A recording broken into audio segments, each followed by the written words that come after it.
அன்பு உள்ளங்கள் அனைவருக்கும் வணக்கம். பெண் நினைத்தால் குடும்ப கதை. Please subscribe. வாங்க கதைக்குள்ள போகலாம். விநாயகர் படத்தருகில் மணிபாரதி உட்கார்ந்திருந்தாள். அவள் இருந்த அறைக்கு அருகில் உள்ள ஹாலில் அவள் அப்பாவும் மாப்பிள்ளை வீட்டுக்காரர்களும் பேசுவது மணிபாரதிக்கு தெளிவாக கேட்டது. மணிபாரதி, எங்களுக்கு ரொம்ப பிடித்து விட்டது. உங்களுக்கும் எங்கள் பையன் சிவாவை பிடிச்சிருக்குன்னு சொல்லிட்டீங்க. மற்ற விஷயங்களை பற்றியும் பேசலாம்னு நினைக்கிறேன் என்றார் மாப்பிள்ளையின் அப்பா தணிகாசலம். பேஷாக பேசலாம் சம்பந்தி. எனக்கு மணிபாரதி ஒரே மகள். நீங்க என்ன எதிர்பார்க்குறீங்களோ சொல்லுங்க என்று மணிபாரதியின் அப்பா சிவலிங்கம் தன் மகளுக்கு ஏற்ற மாப்பிள்ளை கிடைத்த மகிழ்ச்சியில் கேட்டார். தணிகாசலம் தன் தோளில் கிடந்த துண்டை சரி செய்து கொண்டே பேச ஆரம்பித்தார். 50 சவரன் நகை, ரொக்கம் 50,000, மற்ற சீர்வரிசைகள் எல்லாம் செய்து கல்யாணத்தையும் என்னோட கௌரவம் பாதிக்காத அளவில் சிறப்பாக செய்திடணும் என்று மூச்சு விடாமல் பேசிவிட்டு, தான் கேட்டதில் ஏதும் விட்டு போகவில்லையே என்று கேட்பது போல் தனது மனைவியை பார்த்தார். உடனே அவருடைய மனைவி வைரத்தொட்டை நினைவுபடுத்தினார். மணிபாரதியின் அப்பா எதை பற்றியும் கவலைப்படாமல் சம்பந்தி என்று பேச அவர் ஆரம்பிக்கும் போது அவர் மகள் மணிபாரதி, அப்பா இங்கே ஒரு நிமிடம் இங்கே வந்துட்டு போங்க என்று மணிபாரதி தனது அறைக்கு வெளியே இருந்து அப்பாவை மெதுவாக அழைத்தாள். சிவலிங்கம் தணிகாசலத்தை பார்த்து, சம்பந்தி ஒரு நிமிடம், என்னோட பொண்ணு கூப்பிடுறா, என்னன்னு கேட்டுட்டு வந்துடுறேன் என்று கூறிவிட்டு மணிபாரதி இருக்கும் அறைக்குள் சென்று, என்னம்மா மணி என்று அவசரமாக கேட்டார். அவர் இருக்கும் நிலையில் யார் என்ன சொன்னாலும் அப்பொழுது கேட்பது போல் தெரியவில்லை. அப்பா, அவர்கள் என்ன கேட்டாலும் சரி சரின்னு கூறாதீங்க. உங்கள் வருங்காலத்தையும் அம்மாவின் வருங்காலத்தையும் நினைச்சு செயல்படுங்கப்பா என்று யோசனை கூறினாள். ஹூ, இதற்குத்தான் நீ என்ன கூப்பிட்டியா? எனக்கு எல்லாம் தெரியும், நீ பேசாமல் இரு என்று மகளிடம் கூறிவிட்டு வேகமாக சம்பந்தியிடம் பேச சென்று விட்டார். மணிபாரதியின் அப்பாவும் அம்மாவும் மகிழ்ச்சியுடன் மாப்பிள்ளையின் அப்பா தணிகாசலம் கேட்ட நகைகள், பணம் மற்றும் சீர்வரிசை கேட்டதற்கெல்லாம் சம்மதம் தெரிவித்துவிட்டு மணிபாரதியின் திருமணத்திற்கு நாள் பார்த்து உடனே உறுதியும் செய்துவிட்டார்கள். மணிபாரதியின் திருமணத்திற்கு 10 நாட்கள் இருக்கும் பொழுது விதி விளையாட ஆரம்பித்தது. சிவலிங்கம் நடத்தும் தொழிலில் எதிர்பாராத விதமாக பெருத்த நஷ்டம் ஏற்பட்டது. மணிபாரதியின் திருமணத்தை இனி எப்படி நடத்துவது என்று சிவலிங்கத்திற்கு ஒரே கேள்விக்குறியானது. அவரும் மனைவியும் என்ன செய்வது என்று முழித்து கொண்டிருக்கும் போது அவர் சம்பந்தி தணிகாசலத்திடமிருந்து ஒரு கடிதம் வந்தது. அந்த கடிதத்தில் மணிபாரதியை தன்னோட மகன் சிவாவிற்கு திருமணம் செய்ய வேண்டுமானால் மேலும் 5 சவரன் நகையும் 5,000 ரொக்கமும் கேட்டு எழுதியிருந்தார். ஆசைக்கும் ஒரு அளவில்லை என்பது போல் அவர் கடிதத்திலிருந்து தெரிய வந்தது. கடிதத்தை படித்த மணிபாரதி, அப்பா, மாப்பிள்ளை வீட்டுக்காரங்க கேட்டதற்கெல்லாம் சரி சரின்னு இருந்தால் நீங்களும் அம்மாவும் நடுத்தருவில் தான் நிற்பீங்க என்று சற்று கோபத்துடன் கடிந்து கொண்டாள் மணிபாரதி. மணிபாரதி, இப்பொழுது நான் பேசியபடியே உனக்கு நகையெல்லாம் போட முடியுமா என்பது எனக்கு சந்தேகமாக தான் இருக்கிறது. நான் நடத்தும் தொழிலில் இப்பொழுது எதிர்பாராத விதமாக ஏகப்பட்ட நஷ்டம். அந்த நிலைமையில் மாப்பிள்ளையின் வீட்டிலிருந்து மேலும் 5 சவரன் நகையும் 5,000 பணமும் கேட்டு கடிதம் வேறு எழுதியிருக்கிறாங்க என்று கூறும்பொழுது அவர் முகத்தில் கவலை தெரிந்தது. கடிதம் வந்த 2 நாட்களிலே தணிகாசலம் காரிலிருந்து இறங்கி மணிபாரதி வீட்டுக்குள் நுழைந்தார். நுழைந்தவர், என்ன சம்பந்தி, கல்யாண வேலைகள் எல்லாம் எப்படி இருக்கு? நான் எழுதிய கடிதம் கிடைத்திருக்கும் என்று நினைக்கிறேன். உங்ககிட்ட இருந்து ஒரு பதிலும் வரலையே என்று கேட்டுவிட்டு போகலாம் தான் வந்தேன் என்று என்னமோ தான் சிவலிங்கத்திற்கு கடன் கொடுத்து வைத்தவர் போல் கேட்டார். அப்பாவும் மணிபாரதியின் வருங்கால மாமாவும் பேசிக்கொண்டிருப்பதை அருகில் உள்ள அறையிலிருந்து மணிபாரதி கேட்டுக்கொண்டுதான் இருந்தாள். சம்பந்தி, நாம் 2 பேரும் முன்பு பேசியபடி நான் எப்படியாவது கஷ்டப்பட்டு நகை, பணம் எல்லாம் கொடுத்துடுறேன். மன்னிக்கணும். இப்பொழுது நாங்கள் இருக்கும் நிலைமையில் மேலும் சிறப்பாக என்னால் செய்ய முடியாது என தயக்கத்துடன் கூறினார். அப்படின்னா நாம் உறுதி பண்ணியதோட நிறுத்தி கொள்ள வேண்டியதுதான். உங்கள் பெண்ணுக்கு வேறு இடத்துல மாப்பிள்ளை பார்த்து கொள்ள வேண்டியதுதான் என தணிகாசலம் நெஞ்சில் ஈரமில்லாமல் பேசினார். மணிபாரதியின் அம்மா குறுக்கிட்டு, இப்பொழுது நாங்கள் இருக்கும் நிலைமையில் என்ன செய்வதென்றே தெரியவில்லை. ஏன்னா அவர் நடத்தி வந்த வியாபாரத்தில் எதிர்பாராத விதமாக பெருத்த நஷ்டம் ஏற்பட்டுடுச்சு. எனவே நாங்கள் பேசியபடியே உங்களுக்கு செய்ய வேண்டுமானால் கூட நாங்கள் குடியிருக்கும் வீட்டை தவிர மற்றதெல்லாம் வித்து தான் செய்ய வேண்டும். நீங்கள் மேலும் மேலும் நகை, பணம் கேட்டுக்கொண்டிருந்தா நாங்கள் என்ன செய்ய முடியும்? இந்த கல்யாணம் நல்லபடியாக நடப்பதற்கு நீங்கள் மனது வைத்தால்தான் நடக்கும் என்று அழுது கொண்டே கூறினாள். இவற்றையெல்லாம் பக்கத்து அறையிலிருந்து கேட்டுக்கொண்டிருந்த மணிபாரதி பொறுத்து கொள்ள முடியாமல் ஒரு முடிவுக்கு வந்தாள். தான் செய்யப்போவது தப்பில்லை. முல்லை முள்ளால் தான் எடுக்க வேண்டும். தன் அப்பா அம்மாவிடம் ஈவு இரக்கமில்லாமல் நடந்து கொள்ளும் இவர்களுக்கு இப்படித்தான் பாடம் புகட்ட வேண்டும் என்று ஒரு திட்டத்துடன் தணிகாசலத்தின் முன்பாக தைரியமாக வந்து நின்று அவரிடம் வெட்டு 1 துண்டு 2 என்பது போல், மாமா, நீங்க கேட்டுக்கொண்டபடியே என் அப்பா குறைவில்லாமல் செய்வார், அதை பற்றி நீங்க கவலைப்பட வேண்டாம் என்று உறுதியுடன் கூறினாள். அவள் கூறிய பின்னர்தான் தணிகாசலம் மன திருப்தியுடன் சென்றார்.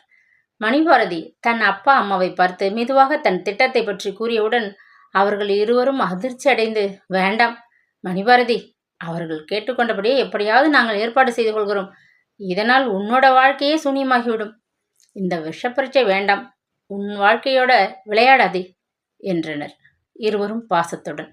இல்லையப்பா, இப்படி எல்லோருடைய பெண் வீட்டுக்காரங்க எல்லாம் சரி சரின்னு பயந்து போவதால் தான் மாப்பிள்ளை வீட்டுக்காரங்க பெண் வீட்டுக்காரங்களை பம்பளம் போல் ஆட்டி படைக்கிறாங்க. எனக்கு தோன்றி இந்த திட்டப்படிதான் நான் நடக்கப் போகிறேன். இதை பற்றி நீங்க யாரிடம் மூச்சு விடாதீங்க, அமைதியாக இருந்து என்ன நடக்குதுன்னு மட்டும் பாருங்க, அவர்களை நம் வழிக்கு கொண்டு வரேன் என்று கூறியதிலிருந்து மணிபாரதியின் உறுதிப்பாடு தெரிந்தது. மணிபாரதி, உன் திட்டப்படி மாப்பிள்ளையின் மனம் புண்படாதா? அதனால் அவர்களை நாம பிளாக்மெயில் பண்றது போல் எனக்கு தோணுதுமா என்றார் மணிபாரதியின் அப்பா. அப்பா, அவர்கள் மட்டும் நம்மிடம் பேசி உறுதி பண்ணிவிட்டு வாக்கை மீறி மேலும் நகையும் பணமும் இப்பொழுது கொடுத்தால்தான் திருமணம் என்று நம்மை தர்ம சங்கடத்திற்கு ஆளாக்கலாமா? இது மட்டும் நியாயமா? கூறுங்கப்பா என்று வாதிட்டாள். சரியம்மா, உன் இஷ்டம் போல் நடத்து, உன் பிடிவாத குணத்தையும் மாற்ற முடியாது. முருகா, எல்லாம் நல்லபடியாக நடக்க நீதான் அருள் புரிய வேணும் என்று அருகில் உள்ள முருகன் படத்தை நோக்கி வேண்டிக் கொண்டார்.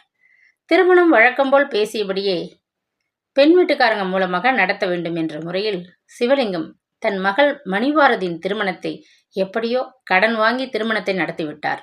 சிவலிங்கம் வீட்டில்தான் புதுமண தம்பதிகளுக்கு முதலிரவு நடத்த ஏற்பாடு செய்யப்பட்டது. பால் செம்புடன் மணிபாரதி அலங்காரம் செய்யப்பட்ட முதலிரவுக்கான அறையில் நுழைந்தாள். தனது அப்பா வாங்கி கொடுத்த கட்டிலிலே குஷன் மெத்தையில் சாய்ந்து புது மணப்பெண் மணிபாரதியின் வரவுக்காக மாப்பிள்ளை சிவா ஆவலுடன் காத்திருந்தான். மணிபாரதி ஏற்கனவே கொள்ளை அழகு. புது மணப்பெண் அலங்காரத்தில் மணிபாரதி இன்னும் அழகாக இருந்தாள். அவள் அழகில் சிவா மயங்கி அவளை இதமாக பிடித்து அருகே உட்கார வைத்து உணர்ச்சி மிகுதியில் அவளை ஆசையுடன் தழுவ முற்படும் போது மணிபாரதி அவன் பிடியில் சிக்காமல் எழுந்து நின்று அவனை மெத்தையில் தள்ளிவிட்டு ஒதுங்கி நின்றாள்.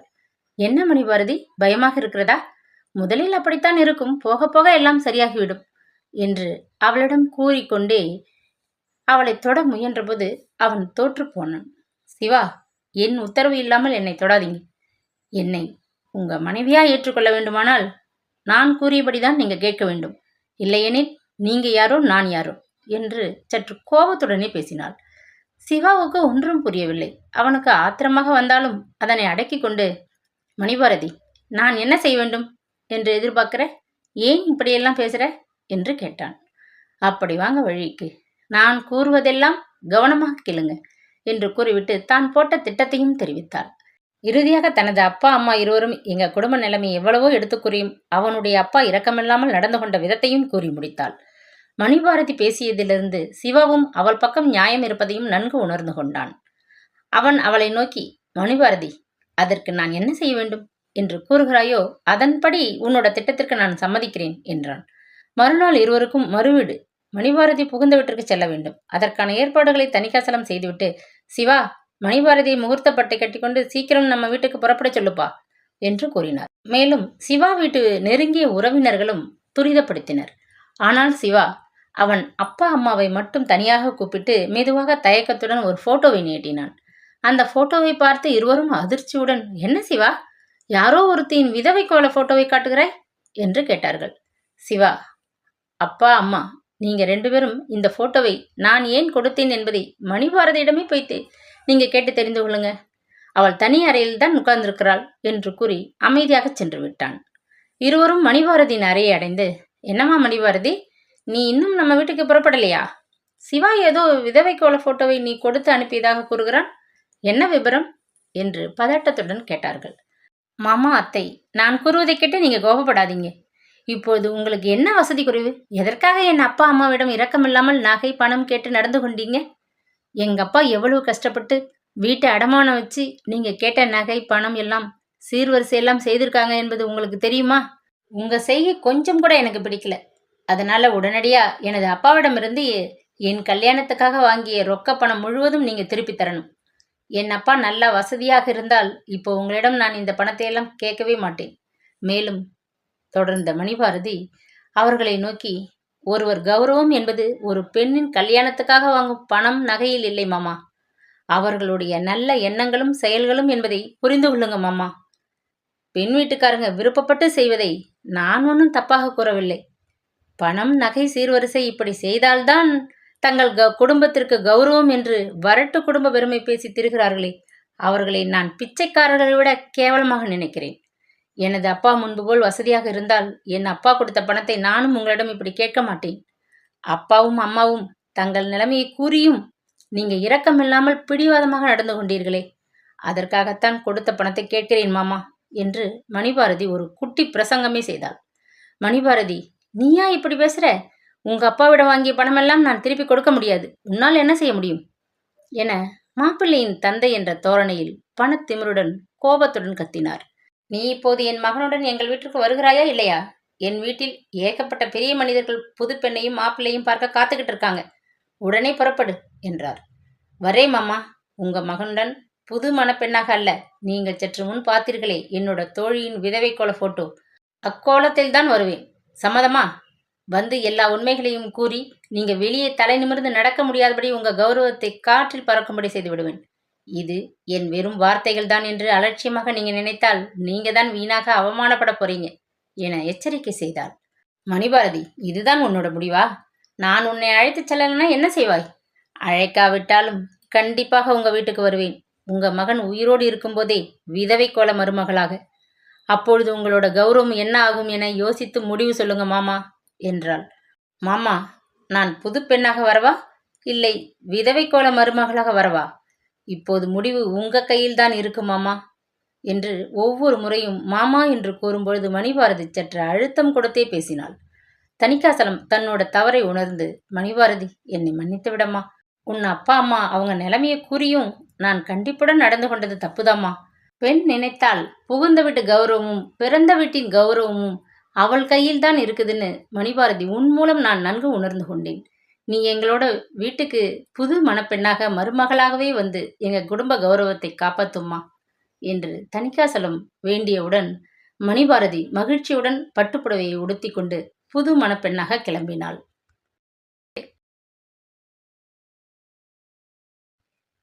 எந்த ஒரு மனிதனும் எந்த தளத்தில் இருந்தாலும் எந்த தளத்தில் வாழ்ந்தாலும் அவன் ஒரு தொப்புள் கொடிக்கு சொந்தம் என்பதை உணர வேண்டும்.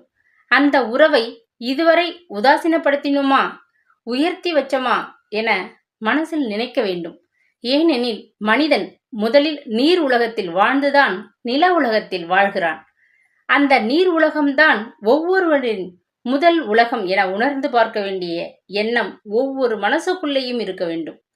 இந்த தொப்புள் கொடி உறவுகள் ஒரு கட்டத்தில் முடிவதில்லை, அது ஒரு வட்டத்தில் தொடர்வது. கல்லடிகள் படுவதைப் போல் நிறைய சொல்லடிகள் பட்டு அதிகம் சோடுகளை சுமந்து வாழ்பவள்தான் பெண்.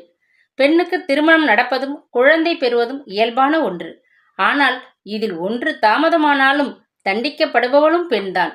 பெண்கள் தன்னை அழகுபடுத்திக் கொள்ளும் அழகு சாதனங்கள் அதிகம், ஆனால் அனுபவிக்கும் துன்பங்களும் அதிகம்தான். அந்த துன்பங்களை மறைத்துக் கொள்ளத்தான் இந்த அழகு பொருட்கள்.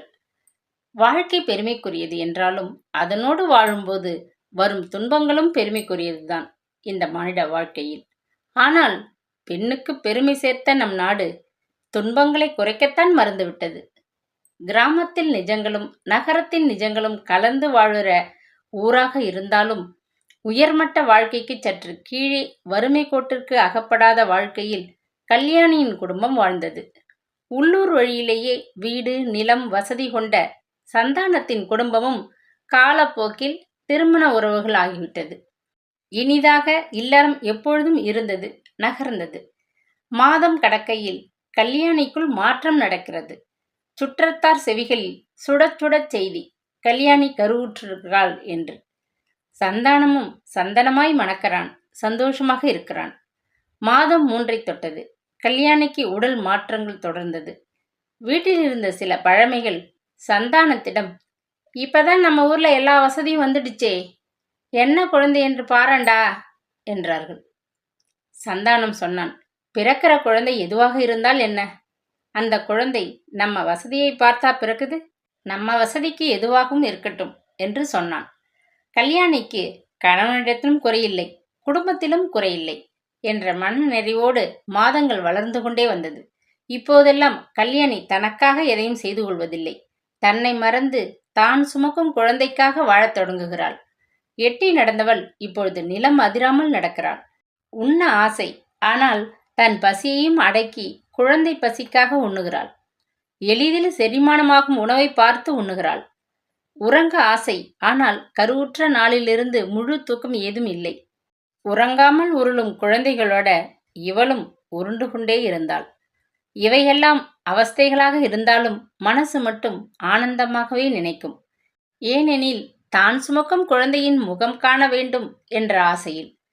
இம்மாற்றங்கள் ஒன்று சேர்ந்து 9ஆம் மாதத்தை கடந்து நிற்கின்றன. கல்யாணிக்கு ஈத்து வலி ஆரம்பம், கனவுகளும் ஆரம்பம். பிரசவம் பகலில் தொடங்கி பகலிலேயே முடிந்தது.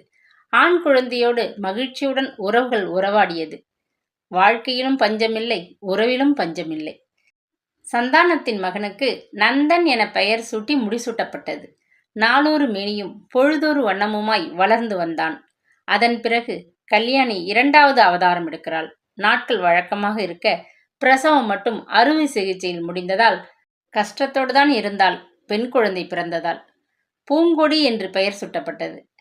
பெண்ணுக்கு எல்லோருடைய துன்பங்களையும் ஒருங்கிணைத்து சுமக்கிற வேலை என்பதால் தன் கஷ்டத்தோடு மற்றவர்களையும் பார்த்து கொண்டாள். காலம் செல்ல வீட்டில் பழைய உறவுகள் உதிர்ந்தன. கூட்டு குடும்பம் தனி குடும்பமாக மாறியது. நந்தனும் பூங்கொடியும் பள்ளி படிப்பில் இருந்தார்கள். சந்தானம் மின்சார வாரியத்தில் வேலை செய்தாலும் யாரிடமும் எரிந்து பேசாமல் அன்போடு பழகும் மனிதராக பணியாற்றி வந்தான். தன் குடும்பம் வளர வளர வருமானமும் தேவைப்பட்டது. தேவைகளும் அதிகரித்ததால் தன்னுடைய நிலத்தையும் விற்றுவிட்டான். காலம் கடக்கையில் குழந்தைகளும் பள்ளி படிப்பை முடிக்கிறார்கள். நந்தன் தன் பள்ளி படிப்பை முடித்து கல்லூரியில் BA ஆங்கிலம் சேர்ந்தான். பூங்கொடியும் பூ பெய்தி 10ஆம் வகுப்பு தொடங்குகிறாள். கல்யாணிக்கு காலம் போனதே தெரியவில்லை. காலம் தன் குழந்தைகளுக்காகவே மாறி வருகிறதோ என நினைத்து கொண்டாள்.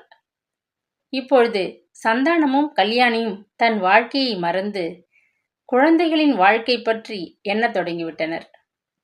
உறவுகளாக பல பேர் இருந்தாலும் உண்மையோடும் உணர்வோடும் இருக்கிற சொந்தங்கள் இல்லை என்பதால், நாம் நல்லா இருக்கும் பொழுது பிள்ளைகளுக்கும் நல்ல வழி காட்டணுங்க என சந்தானத்திடம் கல்யாணி சொல்லி கொண்டிருந்தாள். நந்தனும் 3ஆம் ஆண்டு மாணவனானான். பூங்கொடியும் மேல்நிலை தேர்வுக்கு தயாரானாள். காலங்கள் உருண்டோட கல்யாணியின் உடல் நலமும் கொஞ்சம் கொஞ்சமாக குறைந்து வருகிறது. ஒரு நாள் சந்தானம் தன் பணியில் இருக்கும் பொழுது மழைக்காலம் வருவதால் மின் கம்பிகளில் உரசும் மரக்கிளைகளை வெட்டும் வேலை வந்தது. மரக்கிளைகளை வெட்டி கொண்டு இருக்கையில் எதிர்பாராத விதமாக மின்சாரம் தாக்கி இறந்து விட்டான். கல்யாணியின் வாழ்க்கை அன்றிலிருந்து இருண்டு போனது. குழந்தைகள் படிக்கும் படிப்பை முடிக்கிற கட்டத்தில் இருந்தார்கள். நந்தன் மனமுடைந்து போனான். பூங்கொடியும் வாடி போயிருந்தாள். கல்யாணி, என்ன செய்வது? தலைவிதி இதுதான். நீங்க தான் புத்தியா இருந்து வாழணும். போங்க, இன்னும் 2 மாசத்துக்கு படிப்பினை நல்லா படிச்சு முடிச்சிட்டு வாங்க என தன் மகனை கவலையோடு அனுப்பினாள். பூங்கொடியும் அம்மாவுக்கு ஆதரவாக வேறு ஆதரவின்றி தேர்வுக்கு தயாரானாள். படிப்பும் முடிந்தது. நந்தன் மனமுடைந்து இருந்ததால் சில பாடங்களில் தோல்வி அடைந்தான். பூங்கொடியோ தேர்ச்சி அடைந்தாள். அதன் பிறகு நந்தனும் பூங்கொடியும் தன் படிப்பை தொடர முடியவில்லை. கல்யாணியின் கனவுகளும் உடைந்து போனது. உறவுகளும் உடைந்து போனது. இருந்தாலும் தன்னுடைய சந்தோஷங்களையும் தேவைகளையும் கரு சுமந்த நாளிலிருந்தே மறந்து தன் பிள்ளைகளுக்காக வாழ்ந்ததால தற்பொழுதும் கூலி வேலை செய்து கஷ்டப்பட்டாள். கல்யாணியின் குடும்பமும் வாழ்ந்து கெட்ட குடும்பம் என பெயர் வாங்கியது. நந்தனும் ஒரு மருந்து கம்பெனியில் களப்பணியாளராக வேலை செய்தான். காலம் செல்ல செல்ல குடும்பத்தின் செலவுகள் அதிகரிக்க பண கஷ்டங்களும் மன கஷ்டங்களும் அதிகரித்தன. கல்யாணியும் வயசுக்கு வந்த பெண்ணை இனி வீட்டில் வச்சிட்டு இருக்கிறது தவறு. தமக்கும் மகனை தவிர வேறு ஆதரவும் இல்லை. அதனால பூங்கொடிக்கு திருமணம் செஞ்சிடணும். இந்த யோசனையை தன் மகனிடமும் உரைத்தாள். அதற்கு நந்தனும் சம்மதித்தான். அம்மா பேச்சை தட்டாமல் பூங்கொடியும் சம்மதித்தாள். தன் சொந்தக்காரர்களாக இருக்கும் ஊரில் சில பேரை அழைத்து பேசினாள். சந்தானத்தின் பங்காளி ஒருத்தர் பக்கத்து ஊரான நாயகனை பிரியாள் என்னும் ஊரில் கணேசனோட பையன் இருக்கான். மோட்டார் கம்பெனியில் வேலை.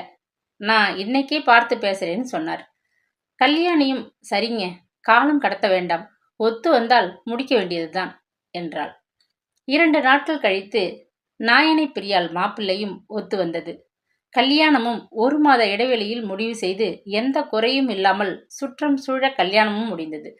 கல்யாணி, நந்தன், கணேசன், வளர்மதி, பூங்கொடி, மோகன் எல்லோரும் உறவினர்களாக உருவெடுத்தார்கள். கல்யாணியும் நேரம் கிடைக்கும் பொழுது பூங்கொடியை பார்த்து வந்தாள். மருமகனும் தன் மகளை சந்தோஷமாக வைத்திருப்பதை அறிந்து மன நிறைவாய் இருந்தாள். மோகனும் தான் வேலை பார்த்த கம்பெனியின் மற்றொரு கிளைக்கு மாற்றப்பட்டதால் குடும்பம் வெளியூர் செல்ல வேண்டியதாயிற்று. பூங்கொடி சந்தோஷமாக இருந்தாலும் தன் தாயின் நினைவிலே இருப்பாள். காலம் முடியுது. கல்யாணிக்கு சுவாச கோளாறு, இதில் இரத்த அழுத்தம், சர்க்கரை வேற. மொத்தத்தில் நோயாளியாகி போனாள். தான் எப்படி கஷ்டப்பட்டாலும் பிள்ளைகளை கஷ்டப்படுத்தக்கூடாது என்பதால் பூங்கொடிக்கு தன்னை பற்றி எதுவும் சொல்வதில்லை. மகனிடமும் அதிகம் சொல்வதில்லை. அரசு மருத்துவமனைக்கு சென்று மாத்திரை ஊசியோடு வாழ்ந்து வந்தாள். நந்தனும் வேலை செய்யும்போது ஒரு விவசாய நிலத்திற்கு பயிர்களுக்கு தேவையான மருந்துகளை அடிக்கடி கொடுக்க வேண்டியதாயிற்று. அப்பொழுது விவசாயியின் மகள் சுதாவோடு காதல் வளர்கிறது. இந்த காதலில் மூழ்கிய நந்தனுக்கு அம்மாவின் நிலைமை மறந்து போனது. தன்னுடைய சம்பளமும் மறந்து போனது. தன் செலவுக்கும் தன் காதலிக்குமே வாழத் தொடங்கினான். பூங்கொடிக்கு கல்யாணியின் ஞாபகம் அதிகமாகும் போதெல்லாம் வந்து பார்த்துட்டு செலவுக்கு பணம் கொடுத்துட்டு போவாள்.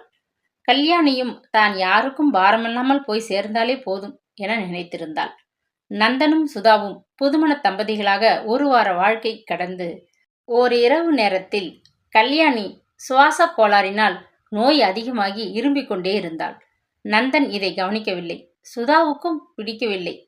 விடுகிறது, பிரச்சனை வெடிக்கிறது. தன் காதல் கணவனை பார்த்து கட்டளையிடுகிறாள் சுதா.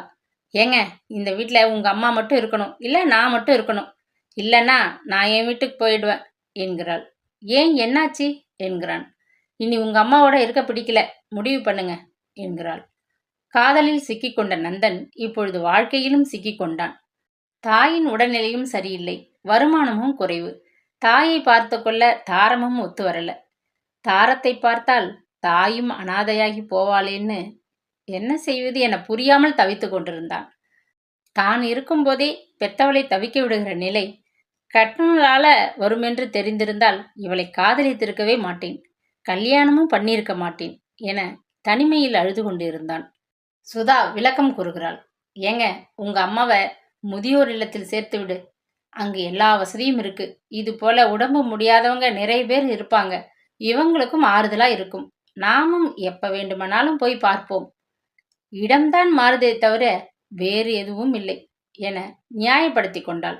1 வார யோசனைக்கு பிறகு தன் மனசை கல்லாக மாற்றிக்கொண்டு நிலைகுலைந்து கல்லாகி போன தன் தாயை அழைத்து கொண்டு புதிதாய் தொடங்கிய முதியோர் இல்லத்தில் கல்யாணியை சேர்க்கும் பொழுது தான் தெரிந்தவன் என்றும் இவர்களுக்கு என்று யாரும் இல்லை என்றும் கூறி சேர்த்துவிட்டு வெளியே வந்து நந்தன் அழுகிறான்.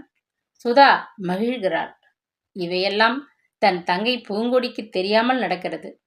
நந்தனும் சுதாவும் வெளியில் தங்கிவிட்டார்கள். எப்பொழுதாவது ஊர்க்காரர்கள் கல்யாணியை விசாரித்தால் அம்மா என்னுடன் தான் இருக்காங்க என சொல்லுவான். இப்படியே சொல்லி சொல்லி மனநோயாளியாய் இருக்கையில் இருவருக்கும் கருத்து வேறுபாட்டால் சுதாவும் தன் வீட்டிற்கு சென்று விட்டாள். பூங்கொடியும் அண்ணனின் மனைவி சுயநலம் கொண்டவள் என்பதால் அங்கு அதிகம் போவதில்லை. ஒரு நாள் பூங்கொடி அண்ணனிடம், அண்ணே, அம்மாவை பார்த்து 1 மாசம் ஆச்சுன்ன, எனக்கும் வர நேரம் கிடைக்கல, இந்த வாரம் ஊருக்கு வரண்ண, அம்மாவை அழைச்சிட்டு வாண்ண என்றாள். தொலைபேசியில் எதுவும் சொல்ல முடியாமல் தவிக்கிறான். இருந்தாலும் சரி என்றான். அந்த வார சனிக்கிழமை நந்தன் தன் சொந்த ஊருக்கு சென்று வீட்டில் இருந்தான். எல்லாம் பயனற்று கிடந்தது. அன்று இரவு அந்த வீட்டில் அவன் மட்டுமே மனம் உடைந்து இருந்தான். விடிந்தது. காலையில் பார்வையில் பட்டவர்கள் எல்லாரும் கல்யாணியை விசாரிக்கும் பொழுது பொய் சுமந்து கொண்டே உண்மையாய் ஒரு பொய் சொன்னான். அம்மா என்னோடு தான் இருக்காங்க, நான் வீட்டை பார்க்க வந்தேன் என்றான். 10 மணி அளவில் வீட்டிற்கு வந்தாள் பூங்கொடி. நந்தனோ படுத்திருந்தான். வந்ததும் பூங்கொடியின் கண்கள் அம்மாவைத்தான் தேடியது. அண்ணே, அம்மா எங்கே என்றாள். எழுந்த நந்தனின் முகமும் கண்ணீரில் நனைந்திருந்தது. என்ன ஆச்சு என்றாள். முழு பூசணியை சோற்றில் மறைக்க முடியாதது போல நடந்ததைச் சொன்னான். கேட்டதும், சி, நீ எல்லாம் ஒரு மனுஷனா என காரி எச்சில் துப்புகிறாள். பெற்றவளை அனாதையாக்க எப்படி மனசு வந்தது? உன் பொண்டாட்டி சொன்னால் செய்யணுமா? அவள் அம்மாவை சேர்ப்பாளா என மனம் பொங்கி ஆதங்கத்தோடு கதறுகிறாள். நான் உன்னை நம்பி இடையில் வராமல் இருந்தது தப்பா போச்சு. இனி உனக்கு அம்மா இல்லை. என் அம்மாவை எங்கே சேர்த்த என கேட்க அழைத்து போகிறான். இந்த கொடுமை அன்றே ஊராருக்கும் தெரிந்துவிட்டது. ஒரு புதிதாய் தொடங்கப்பட்ட முதியோர் மற்றும் அனாதை இல்லம் இருக்கும் இடத்தில் விட்டுவிட்டு கதவின் ஓரமாக உட்கார்ந்து விட்டான். வாசலில் வெளியில் இருந்து ஒரு நிமிடம் உள்ளே பார்க்கிறாள். உறவுகளால் உதாசீனப்படுத்தப்பட்டவர்களும் தொப்புள் கொடி உறவுகளால் தூக்கி எறியப்பட்டவர்களும் அங்கு ஒன்றாய் சேர்ந்து வாழும் சோக உலகத்தை பார்க்கிறாள். கண்ணீர் வழிய தன்னை பெற்ற வயிறு எங்கே என விசாரிக்க ஓர் அறையில் ஒரு பக்கமாய் இரும்பிக் கொண்டு படுத்திருக்கிறாள் கல்யாணி. அம்மா என கட்டி அணைத்து கொண்டு இரத்த கண்ணீர் வடிக்கிறாள். நான் இருக்கும்போதே உனக்கு இந்த நிலைமையா என மாரடித்து அழுகிறாள். அந்த நிர்வாகத்திடம் நடந்ததை சொல்லி என் அம்மாவை அழைத்துச் செல்கிறேன் என்றாள். அவர்களும் சம்மதித்து பதிவேட்டில் கையொப்பம் வாங்கி கொண்டார்கள். தன் கைப்பிடித்து நடக்க வைத்த தாயை இன்று தாயின் கைப்பிடித்து கைத்தாங்களாய் ஏறி படிகளில் இருந்து இறங்கி அழைத்து வருகிறாள் பூங்கொடி. எழுந்து நிற்கிறான் நந்தன். பூங்கொடி சொல்கிறாள், பெண்ணின் மனம் பெண்ணுக்குத்தான் தெரியும். என் தாயின் கஷ்டம் எனக்குத்தான் புரியும். நாம இருக்கும்பொழுதே அனாதை இல்லத்தில் சேர்க்கவா நம்ம அம்மா கஷ்டப்பட்டாங்க? அனாதைகள் என்று யாரும் இல்லை.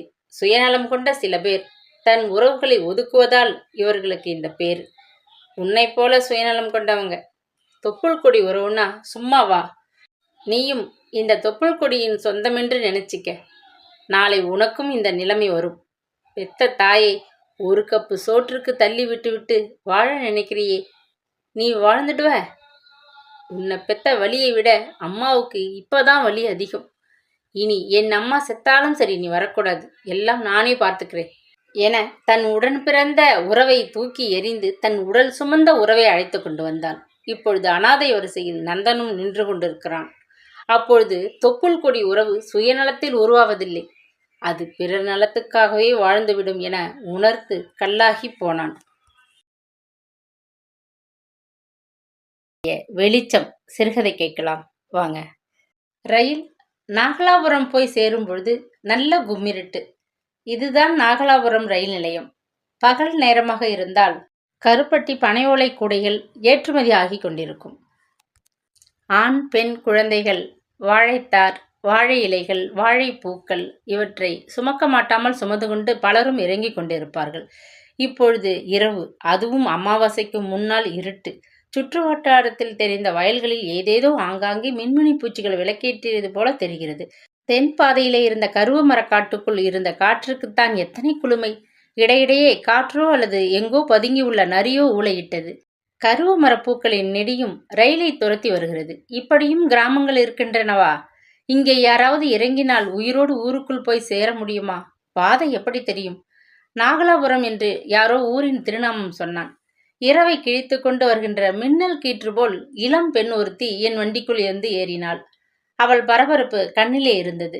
இன்னும் அவள் டிக்கெட்டை கையில் வைத்திருந்தாள். சில்லறையும் உள்ளங்கைக்குள் மடக்கி வைத்திருந்தாள். பாயில் படுத்து தூங்கியவள் ரயிலுக்கு சுருட்டி அடித்து ஓடி வந்தவள் போல இருந்தாள். பெண்கள் இயல்பாக ரயிலுக்கு என்று டீக்கான ட்ரெஸ், பூ மணக்க அலங்காரம் செய்து வருவார்களே, அது இல்லை. ஒருவேளை ஏதேனும் தந்தி வந்து அழுது ஓடுகிறாளோ? ரயிலுக்குள் ஏறியதும் சட்டென்று பலகையை போட்டுக்கொண்டாள். மின் வெளிச்சத்தில் நடந்து வரவே பெண்கள் பயப்படுகின்ற காலத்தில் கிராமத்து இருட்டை பிளந்து வந்த இவள் எவ்வளவு தைரியம் உள்ளவள் என்று வியந்தேன். கிராமத்து உழைப்பும் உறுதியும் அவள் மேனியில் இருந்தன. வெயிலின் கொடுமையால் அத்தனை கருப்பாக இருந்தாலும் கலை என்னவோ அலாதி. ஏம்மா, நீ எதுவரை போகிறாய்? சும்மா வாயை கிளறி வைப்போம் என்று கேட்டு வைத்தேன். எனக்கு தூக்கமில்லை. கிராம பக்கத்து பேச்சை கேட்க வேண்டும் என்ற ஆசை வேறு. அவள் இன்னும் 4 கெடி போகணும் என்றாள். கெடி என்றால் ரயில் நிலையம் என்று எண்ணிக்கொண்டு இருட்டிலே நடந்து வருகிறாயே, பயம் கிடையாதா? பக்கத்தில் கிள்ளி விட்டு கொண்டால் தெரியாத இருட்டு. இந்த இருட்டில் நீ எப்படி அம்மா துணிந்து வந்தே என்றேன். மனுஷன் செய்யாத கொடுமையை இருட்டு செய்து விட போகுதா? தள்ளுங்க. யாருக்காவது உடம்பு சுகம் இல்லையா? இல்லைங்க, நான் எங்கள் ஐயா வீட்டுக்கு போகிறேன். இந்த ஊரும் வேண்டாம், இந்த மண்ணும் வேண்டாம்னு போகிறேன். இந்த சமயத்தில் ஓட ஆரம்பித்த வண்டியில் பின் பெட்டிகளில் ஏதோ கூச்சல். என்ன காரணமாக கூச்சல் என்று தெரியாமல் ஏமா, உன் புருஷன் இருக்காரா? யாராவது துணைக்கு வந்து உன்னை ரயில் ஏற்றி விட்டுருக்கூடாதா என்று அனுதாபம் சொன்னேன். அடிக்கிறதுக்கும் ஒரு கணக்கு வேண்டாமா? ஆட்ட அடித்தாலும் அட பாவி ஏண்டா அடிக்கிற என்று பக்கத்தில் உள்ளவங்க கேட்குறாங்க. புருஷன் அடிச்சா அக்கம் பக்கத்தாருக்கே கேட்க பயம். ஆண் கேட்டா ஏண்டா உன் பொஞ்சாதியான்னு மடக்கிடுறாங்க. பொம்பளை கேட்டா நீ சக்கலத்தியான்னு அடுத்தவங்க கேட்குறாங்க. புருஷன் போட்டு கொன்னாலும் விமோசனமே கிடையாது. செத்து சிவலோகம் போக வேணுங்க என்று சொன்னாள். அவளுக்கும் அவள் கணவனுக்கும் மனத்தாங்கள் விளைந்து அவனது அடிதடிக்கு பயந்து ஓடுகிறாள். இல்லாது போனால் கும்மிருட்டை பிளந்து கொண்டு எந்த பெண்ணும் வரமாட்டாள். ஏம்மா, உனக்கு பார்த்தா சிறு வயசா இருக்கிறதே, அதுக்குள்ள இவ்வளவு கஷ்டம்? போன வருஷம்தான் கல்யாணம் ஆச்சு. கல்யாணம் என்ன, அவர் என்னை கூட்டிட்டு வந்துட்டாரு. நானும் எங்க அப்பா அம்மாவை விட்டுட்டு ஓடியாந்துட்டேன். இங்க வந்தா எப்பவும் சண்டை சச்சரவு. பார்த்து பார்த்து இருந்தேன், பிடிக்கல. ஊருக்கு போறேங்க. சாதி விட்டு சாதி கல்யாணம் செய்து கொண்டாயா? எல்லாம் ஒரு சாதிதான். அவரு எங்க ஊருக்கு அறுவடையில வந்திருந்தாரு. ஆள் நல்லா இருப்பார். 4 வயலுன்னாலும் ஒரே முட்டா அடிச்சு போடுவாரு. 4 ஏக்கருக்கு கவலை அடிக்கணும்னா அடிப்பாரு. அத்தினி தெம்பு, அத்தினி சுறுசுறுப்பு. உழைக்கிறதுல எமன் சொல்றையே, பின்னையே சண்டை வந்துதான். 3 சீட்டு வச்சு ஆட்டம். உழைக்கிற காசையெல்லாம் முனீஸ்வரன் கோயிலில் நடக்கிற சீட்டில் விட்டுட்டு வந்தா நான் எப்படி குடும்பம் நடத்துறது? அப்படியும் நானும் பிரயாசப்படுறவன். என் சம்பாதத்துலேயும் கையை வச்சா வீட்டில் அடுப்பு போகவே வேணாம். பாவம், அவன் உழைக்கிற காசை உன்னிடம் கொடுத்தா கயிறு போட்டுக்கிற கழுத்தில் தங்கத்தில் சங்கிலி போட்டுக்கலாம். இவர் வீட்டுக்கு இந்த நாகலாபுரம் ஓடியாரப்போ எங்கள் ஆயி போட்டிருந்த தங்கக்காப்பு, வெள்ளி கொலுசு, காலுக்கு மோதிரம், விரலுக்கு அது இதுன்னு இருந்துச்சு. அத்தனையும் ஒவ்வொன்றா விற்று 3 சீட்டு ஆடி ஆடி போட்டுருது. கல்யாணம் ஆன பிறகு நீ அம்மா வீட்டுக்கு போனது இல்லையா? அவர்களாவது உன்னை பார்க்க வந்தாங்களா? போன மாசத்துல எங்கள் அம்மா வந்து என்னை பார்த்து கோன்னு அழுதுச்சு. கருத்து கருவாடா போயிட்டியே பாவி மகளே, நகை போச்சு, நல்ல சுடு தண்ணி கூட இல்லாம இதுக்கா இவன் பின்னால வந்த? 4 நாள் நம்ம வீட்டுக்கு வந்து இருன்னு கூப்பிட்டுது. எனக்கு மனசு கேட்கல. நகை போனா என்ன, நாளைக்கு உழைச்சி பண்ணுறோம், வரலன்னு சொல்லிட்டேன். இப்போ என்னடானா அவருக்கு சீட்டு பைத்தியம் அதிகமாகி எங்களுக்குள்ள சண்டை முத்தி போச்சு. ஊரில் கடன் வாங்கி நடக்குது ஆட்டம். எனக்கு கசந்து போச்சு. கடன் கொடுத்தவன் ஒருத்தன் வந்து அவரையும் திட்டுறான், என்னையும் ஒரு தினுசா. என் மனம் பற்றி கொண்டது. பணம் வைத்திருப்பவர்கள் சூறையாடுவது என்னென்ன பொருள் எல்லாம் என்று தெரிய வந்தது. எரிச்சலா போச்சு. போதும் போதும், இந்த மனுஷனை பார்க்கல, பக்கத்தில் இருக்கல, கண்ணும் காணாமல் போய். அம்மா, நீங்களே தெய்வம். அப்பா, ஏதோ சிறு பிள்ளை புத்தியில் எல்லாம் எழுந்து வந்துட்டேன். என்னை மன்னிச்சு சோறு தண்ணி போடுங்க, சீலை துணி கொடுங்க. உங்கள் வீட்டில் நாயா உழைச்சி நல்லவளா இருக்கேன் என்று காலில் விழப்போகிறேன். எனக்கு கடங்காரன் கண்வீச்சும் வேணாம், கட்டினவன் உறவும் வேணாம். போதும் போதும், என்ன ஜென்மம், என்ன பொழப்பு. பொம்பளையா பிறந்து தினம் தினம் வெந்து தான் சாகணும். வருத்தம் இருக்கத்தானே செய்யும். அவள் விதியை எண்ணிக்கொண்டு ரயிலின் ஓட்டத்துக்கு தாளம் தட்டி கொண்டு இருந்தேன். அவளுக்கு புத்தி சொல்லலாமா? சொல்லித்தான் பார்ப்போம். அவள் ஏற்றுக்கொண்டால் இன்றைய ரயில் பிரயாணம் புண்ணிய மார்க்கத்துக்கு செய்த பிரயாணம். எனக்கு பெண்கள் மீது அன்பு உண்டு. அவர்கள் எத்தனை துன்பம் வந்தாலும் கணவன் வீட்டை விட்டு ஓடக்கூடாது. அவர்களுக்கு தன் வீட்டில் கிடைக்கும் மரியாதை யாவும் போலி என்பதை சொல்வதில் பிரியம். அவளுக்கு சொன்னேன். ஏண்டா சொன்னேன் என்று ஆகிவிட்டது. கையெடுத்து கும்பிடுறேன். அவர் மூஞ்சில முழிக்கிறதே இல்லை. ஜென்ம ஜென்மத்துக்கு நான் பட்ட சோகம் போதும். அடிபட்டு உதப்பட்டு சம்பாதிக்கிற காசை 3 சீட்டுக்கு கொடுக்கவா இவரை நான் கட்டினேன்? இது என்ன விவரங்கட்டத்தனமா சொல்றீங்க? ஊர் உலகத்துல புருஷன் பஞ்சாதி இல்ல. தப்பு என் மேல. உன் அப்பா உன் அம்மாவும் உன்னை வீட்டுக்குள்ள வராது என்று சொல்லிவிடுகிறார்கள். அப்போ நகையை இழந்து கோபத்தை பழியை சுமந்து கொண்டு வந்தால் இடம் கொடுப்பார்களா? அட, இடம் கொடுத்தா பார்க்குறேன், இல்லைன்னா இழந்த குளம் பாழும் கயிறு எங்கே போச்சு? எனக்கு திக்கென்றது. பாவம், அந்த அபலை பெண்ணின் மனம் கோணாமல் அவளை பெற்றவர்கள் நடத்த வேண்டும். அவள் பிரேதம் கிணற்றில் விழுந்து போலீசாரின் பரிசோதனைக்கு ஆளாகக்கூடாது என்று தெய்வத்தை பிரார்த்தனை செய்ய தொடங்கிற்று என் மனம். தொலைவில் தெரிந்த ஸ்டேஷனை பார்த்து கொண்டு நான் என்று இருந்தேன். இருட்டை விட பயங்கரமான பெண்ணை ஏன் சந்தித்தேன்? மனம் துக்கப்பட்டது. ஸ்டேஷனில் வண்டி நின்றதும் வண்டிக்குள் யார் யாரோ ஏறினார்கள். அதிகமான கூட்டமில்லை. 4-5 பேர் இருக்கும். அவர்கள் இடம் கிடைத்த வேகத்தில் டக்கென்று படுத்து விட்டார்கள். டிக்கெட் பரிசோதகர் வண்டிக்குள் தாவினார். அவர் தூங்கிக் கொண்டிருந்தவர்கள் எவரையும் தொல்லை செய்யாமல் என்னிடம் வந்து டிக்கெட் கேட்டார். எதிர் பெஞ்சில் உள்ள பெண்ணிடம் கேட்டார். இருவரும் கொடுத்தோம். அந்த ஸ்டேஷனில் ஏறினார்களே அவர்களையும் தட்டினார். அவர்கள் டிக்கெட் காட்டினார்கள். அவர்களுக்குள் ஒருவன் பரிதாபமாக விழித்தான். அவனுக்கு கட்டுமஸ்தான உடல், முகமும் இசையும் அழகாக இருந்தன. பார்க்க முறுக்காக இருந்த அவன் பரிதாபமாக விழித்தான். டிக்கெட் எங்கே ஐயா? இல்லை. இது என்ன, உன் அப்பா வீட்டு ரயிலா? சவுடாலா உக்காந்து பதில் சொல்ற? எழுந்துடா கழுத. உட்கார்ந்து ஏண்டா பதில்? பெரிய கவர்னர் போல. எழுந்துரு. அந்த வாலிபன் திருதிருவென விழித்தான். நீதானே நாகலாபுரம் ஸ்டேஷனில் வண்டி நகர்ந்ததும் ஓடி வந்து ஏறின? இல்லை. சே நாயே, பொய் வேற சொல்றியா? வண்டியிலிருந்து அவனை தரதரவென்று பிளாட்பாரத்துக்கு இழுத்து சென்று விட்டார். வலியர் என்று கொடுத்த அடி தீப்பற்றியது போல இருக்க வேண்டும். ஆமாம் சார், நான் தான். அடித்தால்தான் உண்மையை கக்குவார்கள். பாருங்கள் சார், இவன் உடம்புக்கு என்ன? வெட்டி கழுகுக்கு போட்டாலும் 10 கழுகு 10 வருஷம் தின்னும். திருட்டு கழுது. அவன் மடியை சோதிக்க ஆரம்பித்தார். இடுப்பு, மடி, சட்டைப்பை, கிராப் எங்கும் சோதனை நடந்தது. பணம் ஒளித்து வைக்கவில்லை என்பதை அறிந்து சோதனை செய்து தோல்வி அடைந்ததால் கோபம் வந்து மீண்டும் ஓங்கி அறைந்தார் டிக்கெட் பரிசோதகர். ஐயோ, அவரை அடிக்காதீங்க சாமி என்று அலறியவாறு என் எதிரே இருந்த பெண்ணும் கீழே இறங்கினாள். அவளுக்கு என்ன? சற்று முன்புதானே ஜன்மாதி ஜன்மத்திற்கும் அவன் முகத்தில் முழிக்கவே மாட்டேன் என்று சொன்னாள். அட, இவன் யார்? உன் ஜோடியா? என் புருஷன். ஒருத்தர் டிக்கெட் எடுக்கிறது, மற்றவர் எடுக்காமல் வருகிறது. எத்தனை நாளா இந்த வேலைத்தனம்? ஏண்டா, அறிவு வேண்டாம் உனக்கு? அவன் கண்ணீர் சிந்தினான். அந்த நிலையிலும் தன் மனைவி கோபப்பட்டு வீட்டை விட்டு ஓடிப்போகிறாள் என்பதை சொல்ல நாவு கூசிற்று போலும். அவன் மௌனத்தை பயன்படுத்தி கொண்டு மறுகண்ணத்தில் ஒன்று கொடுத்தார் டிக்கெட் பரிசோதகர். இனிமே அடிச்ச என்று டிக்கெட் பரிசோதகரின் சட்டையை பற்றி அவள் இழுத்தாலே பார்க்கலாம். எனக்கு வெறி வந்தது. எனக்கு சிரிப்பு போய்விட்டது. அடிக்கவே கை ஓங்கி விட்டாயா? அடி பார்ப்போம் என்று கையை ஓங்கினார் டிக்கெட் பரிசோதகர். ஐயா, பெண் பிள்ளை அடிக்காதீர்கள். இவள் புருஷன் அவன். வீட்டை விட்டு கோபித்து கொண்டு ஓடி வருகிறாள். அவளை தேடி ஓடி வந்திருக்கிறான். அவசரத்திலே பணம் எடுத்து கொண்டு வரவில்லை போலிருக்கிறது. விட்டு விடுங்கள். இதெல்லாம் ஜாலக் சார். என்னுடைய கடமை எதுவோ அதை செய்கிறேன். இவனை எல்லாம் 1 வாரம் உள்ளே தள்ள வேண்டும். இந்தாயா, உன்னோட டிக்கெட்டுக்கு காசு எடுத்துக்கோ. வேற என்ன பேச்சு? விடு அவர் சட்டையே. அவர் என்ன திருடினாரா? விடு சட்டையே என்று வெடுக்கென்று விடுத்தாள். ரோஷம் வந்தால் போதுமா? பணத்தை வாங்கி டிக்கெட்டும் அதற்குரிய அபராத தொகையும் எழுதி கொண்டு பாக்கி பணத்தை அவளிடம் கொடுத்தார் பரிசோதகர்.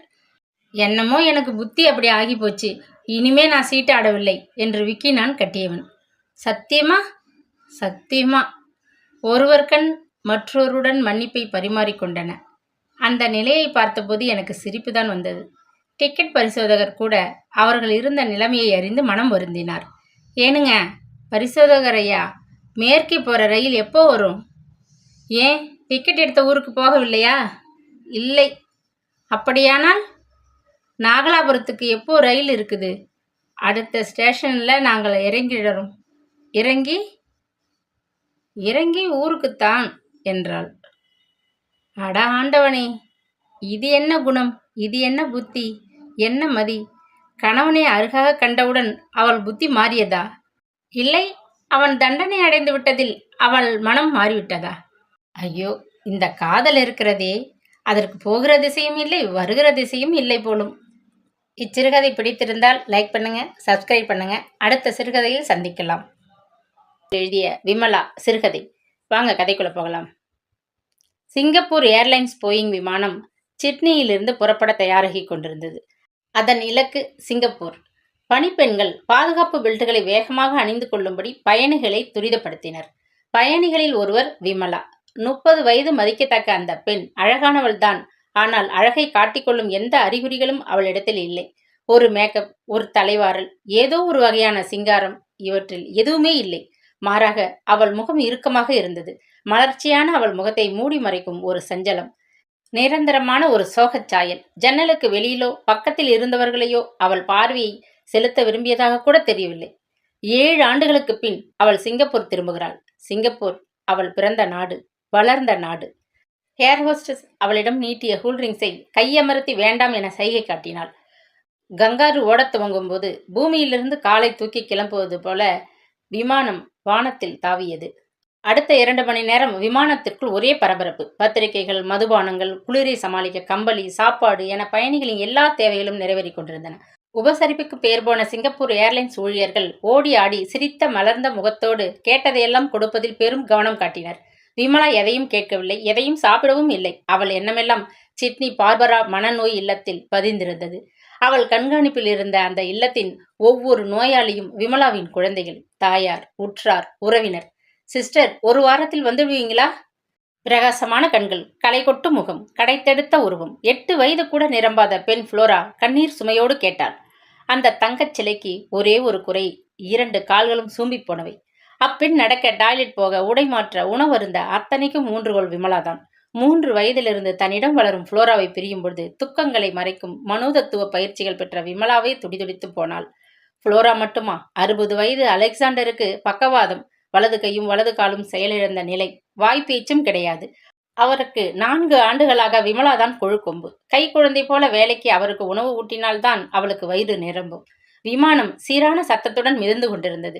விமலா கண் கொட்டாமல் வெறித்த பார்வையுடன் இருந்தாள். 7 ஆண்டு காலத்தில் விமலா சிட்னியில் கற்றது கைமண் அளவல்ல, உலகளவு. விமலாவுக்கு விவரம் தெரிந்த நாளிலிருந்து அன்பு என்பதற்கு அர்த்தமே தெரிந்ததில்லை. அவளை பொறுத்தவரை அன்பு ஒரு பொய்யான வார்த்தையாகத்தான் இருந்தது. அன்பு தேவைக்கு ஏற்றாற்போல பயன்படுத்துகிற தந்திரச் சொல் என்று கூட அவள் நினைத்திருந்தாள். ஆனால் அவளுடைய அந்த 7 ஆண்டுகால சிட்னி வாழ்க்கை அவளுக்கு அன்பின் ஆழமான உணர்வுகளை அழுத்தமாகவே வெளிப்படுத்தியது.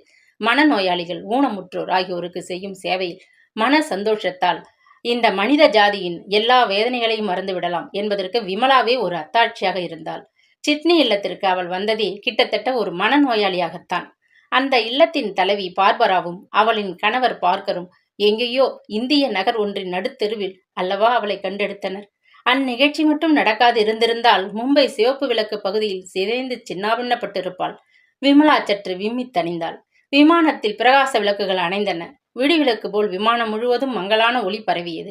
பயணிகள் உடம்பை சுருட்டி மடக்கிக் கொண்டு சீட்டிலேயே சாய்ந்து வளைந்து தன்னை முடக்கிக் கொள்ள முற்பட்டனர். விமலாவின் பழைய நினைவுகள் கை கால் நீட்டி புத்துயிர் பெற்றன. அவளுடைய மூடிய கண்களில் காட்சிகள் வரிசை பிடித்தன. சிங்கப்பூரில் வாழ்பவர்களுக்கு வறுமை தெரியாது என்பது யதார்த்தமான உண்மை. காரணம், அங்கே குடும்பத்தார் அனைவரும் உழைத்து பிழைக்கும் வர்க்கம். அதற்கான உந்து சக்தியை தரும் அரசாங்கம் இருக்கிறது. ஆனால் அங்கே உள்ள அத்தனை பேரும் கஷ்டமே அனுபவிக்காதவர்கள் என்று சொல்வதை விமலாவால் ஏற்க முடியாது. வறுமை தெரியாத நாட்டில் பிறந்து வளர்ந்து தனது 20 வயது வரை சொல்ல முடியாத கஷ்டங்களை அணு அணுவாக அனுபவித்தவள் அவள்.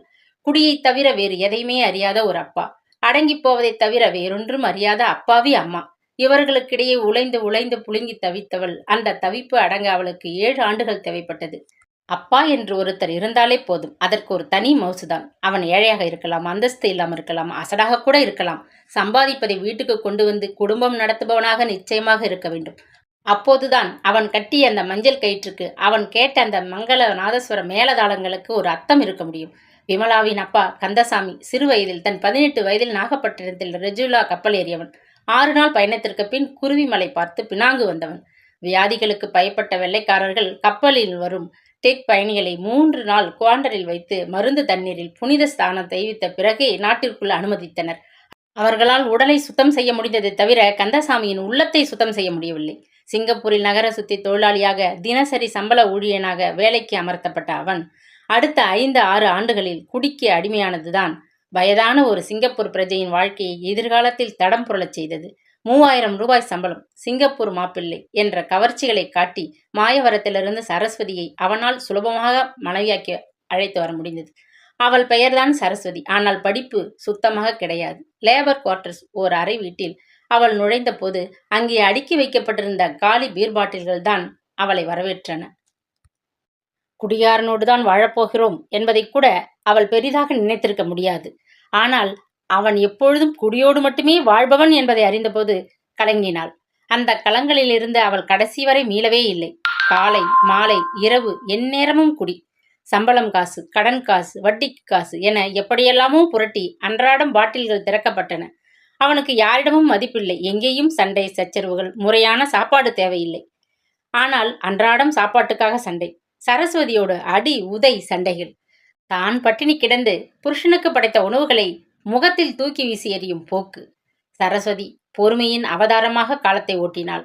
தன்னோடு அந்த வாழ்க்கை தொலையட்டும் என நினைத்த அவள் ஒரு குழந்தை பிறந்து அதுவும் பசியால் தவிர்ப்பதை பார்க்க விரும்பவில்லை. சுய நினைவில்லாத கணவன் அந்த விஷயத்தில் முழு நினைவோடு அவளை அன்றாடம் ஆற தழுவியதை சாபக்கேடாகவே நினைத்தாள். அப்படி ஒரு 10 வருடங்கள் ஓடின. ஒரு காலகட்டத்தில் குடிகார அப்பனுக்கு புத்தி சொல்ல ஒரு பிள்ளை பிறக்க மாட்டானா என்ற ஒரு ஏக்கம் அவள் நெஞ்சை உலுக்கிய போதுதான் பெண்ணாக பிறந்தாள் விமலா. கலப்படமில்லாத வறுமை வாட்டி எடுக்கும் சூழ்நிலையில்தான் விமலா ஜனித்தாள். மனைவியோடு கை குழந்தையையும் பந்தாடிய கிராதகனாக கந்தசாமி இருந்தான். செடி வைத்தவன் நீர் ஊற்றிதான் இருக்க வேண்டும். விமலா தானாகவே வளர்ந்தாள். அவளுக்கு சரியான போஷாக்கு கிடையாது. பள்ளிக்கூடத்தில் காலடி வைக்க வழி கிடையாது. அவளை நடத்தி செல்ல அப்பா இல்லை. பரிதாபப்பட்டவர்களையும் கந்தசாமி பக்கத்தில் நெருங்க விடவில்லை. விவரம் தெரிந்த வயது வந்தபோது வேதனையின் உச்சிக்கு சென்றாள் விமலா.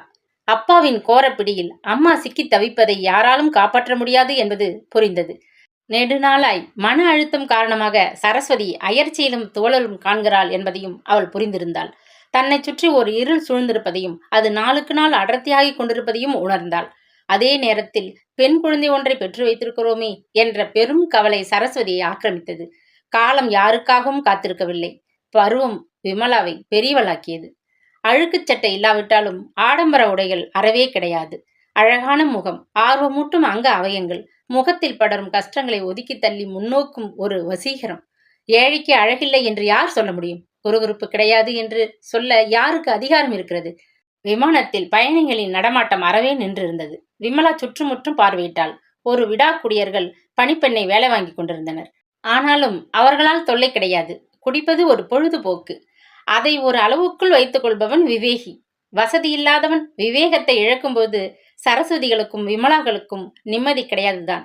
கந்தசாமியின் ரகளைகள் குறையவில்லை. சரஸ்வதியின் அவதிகள் திகை மூட்டி போயின.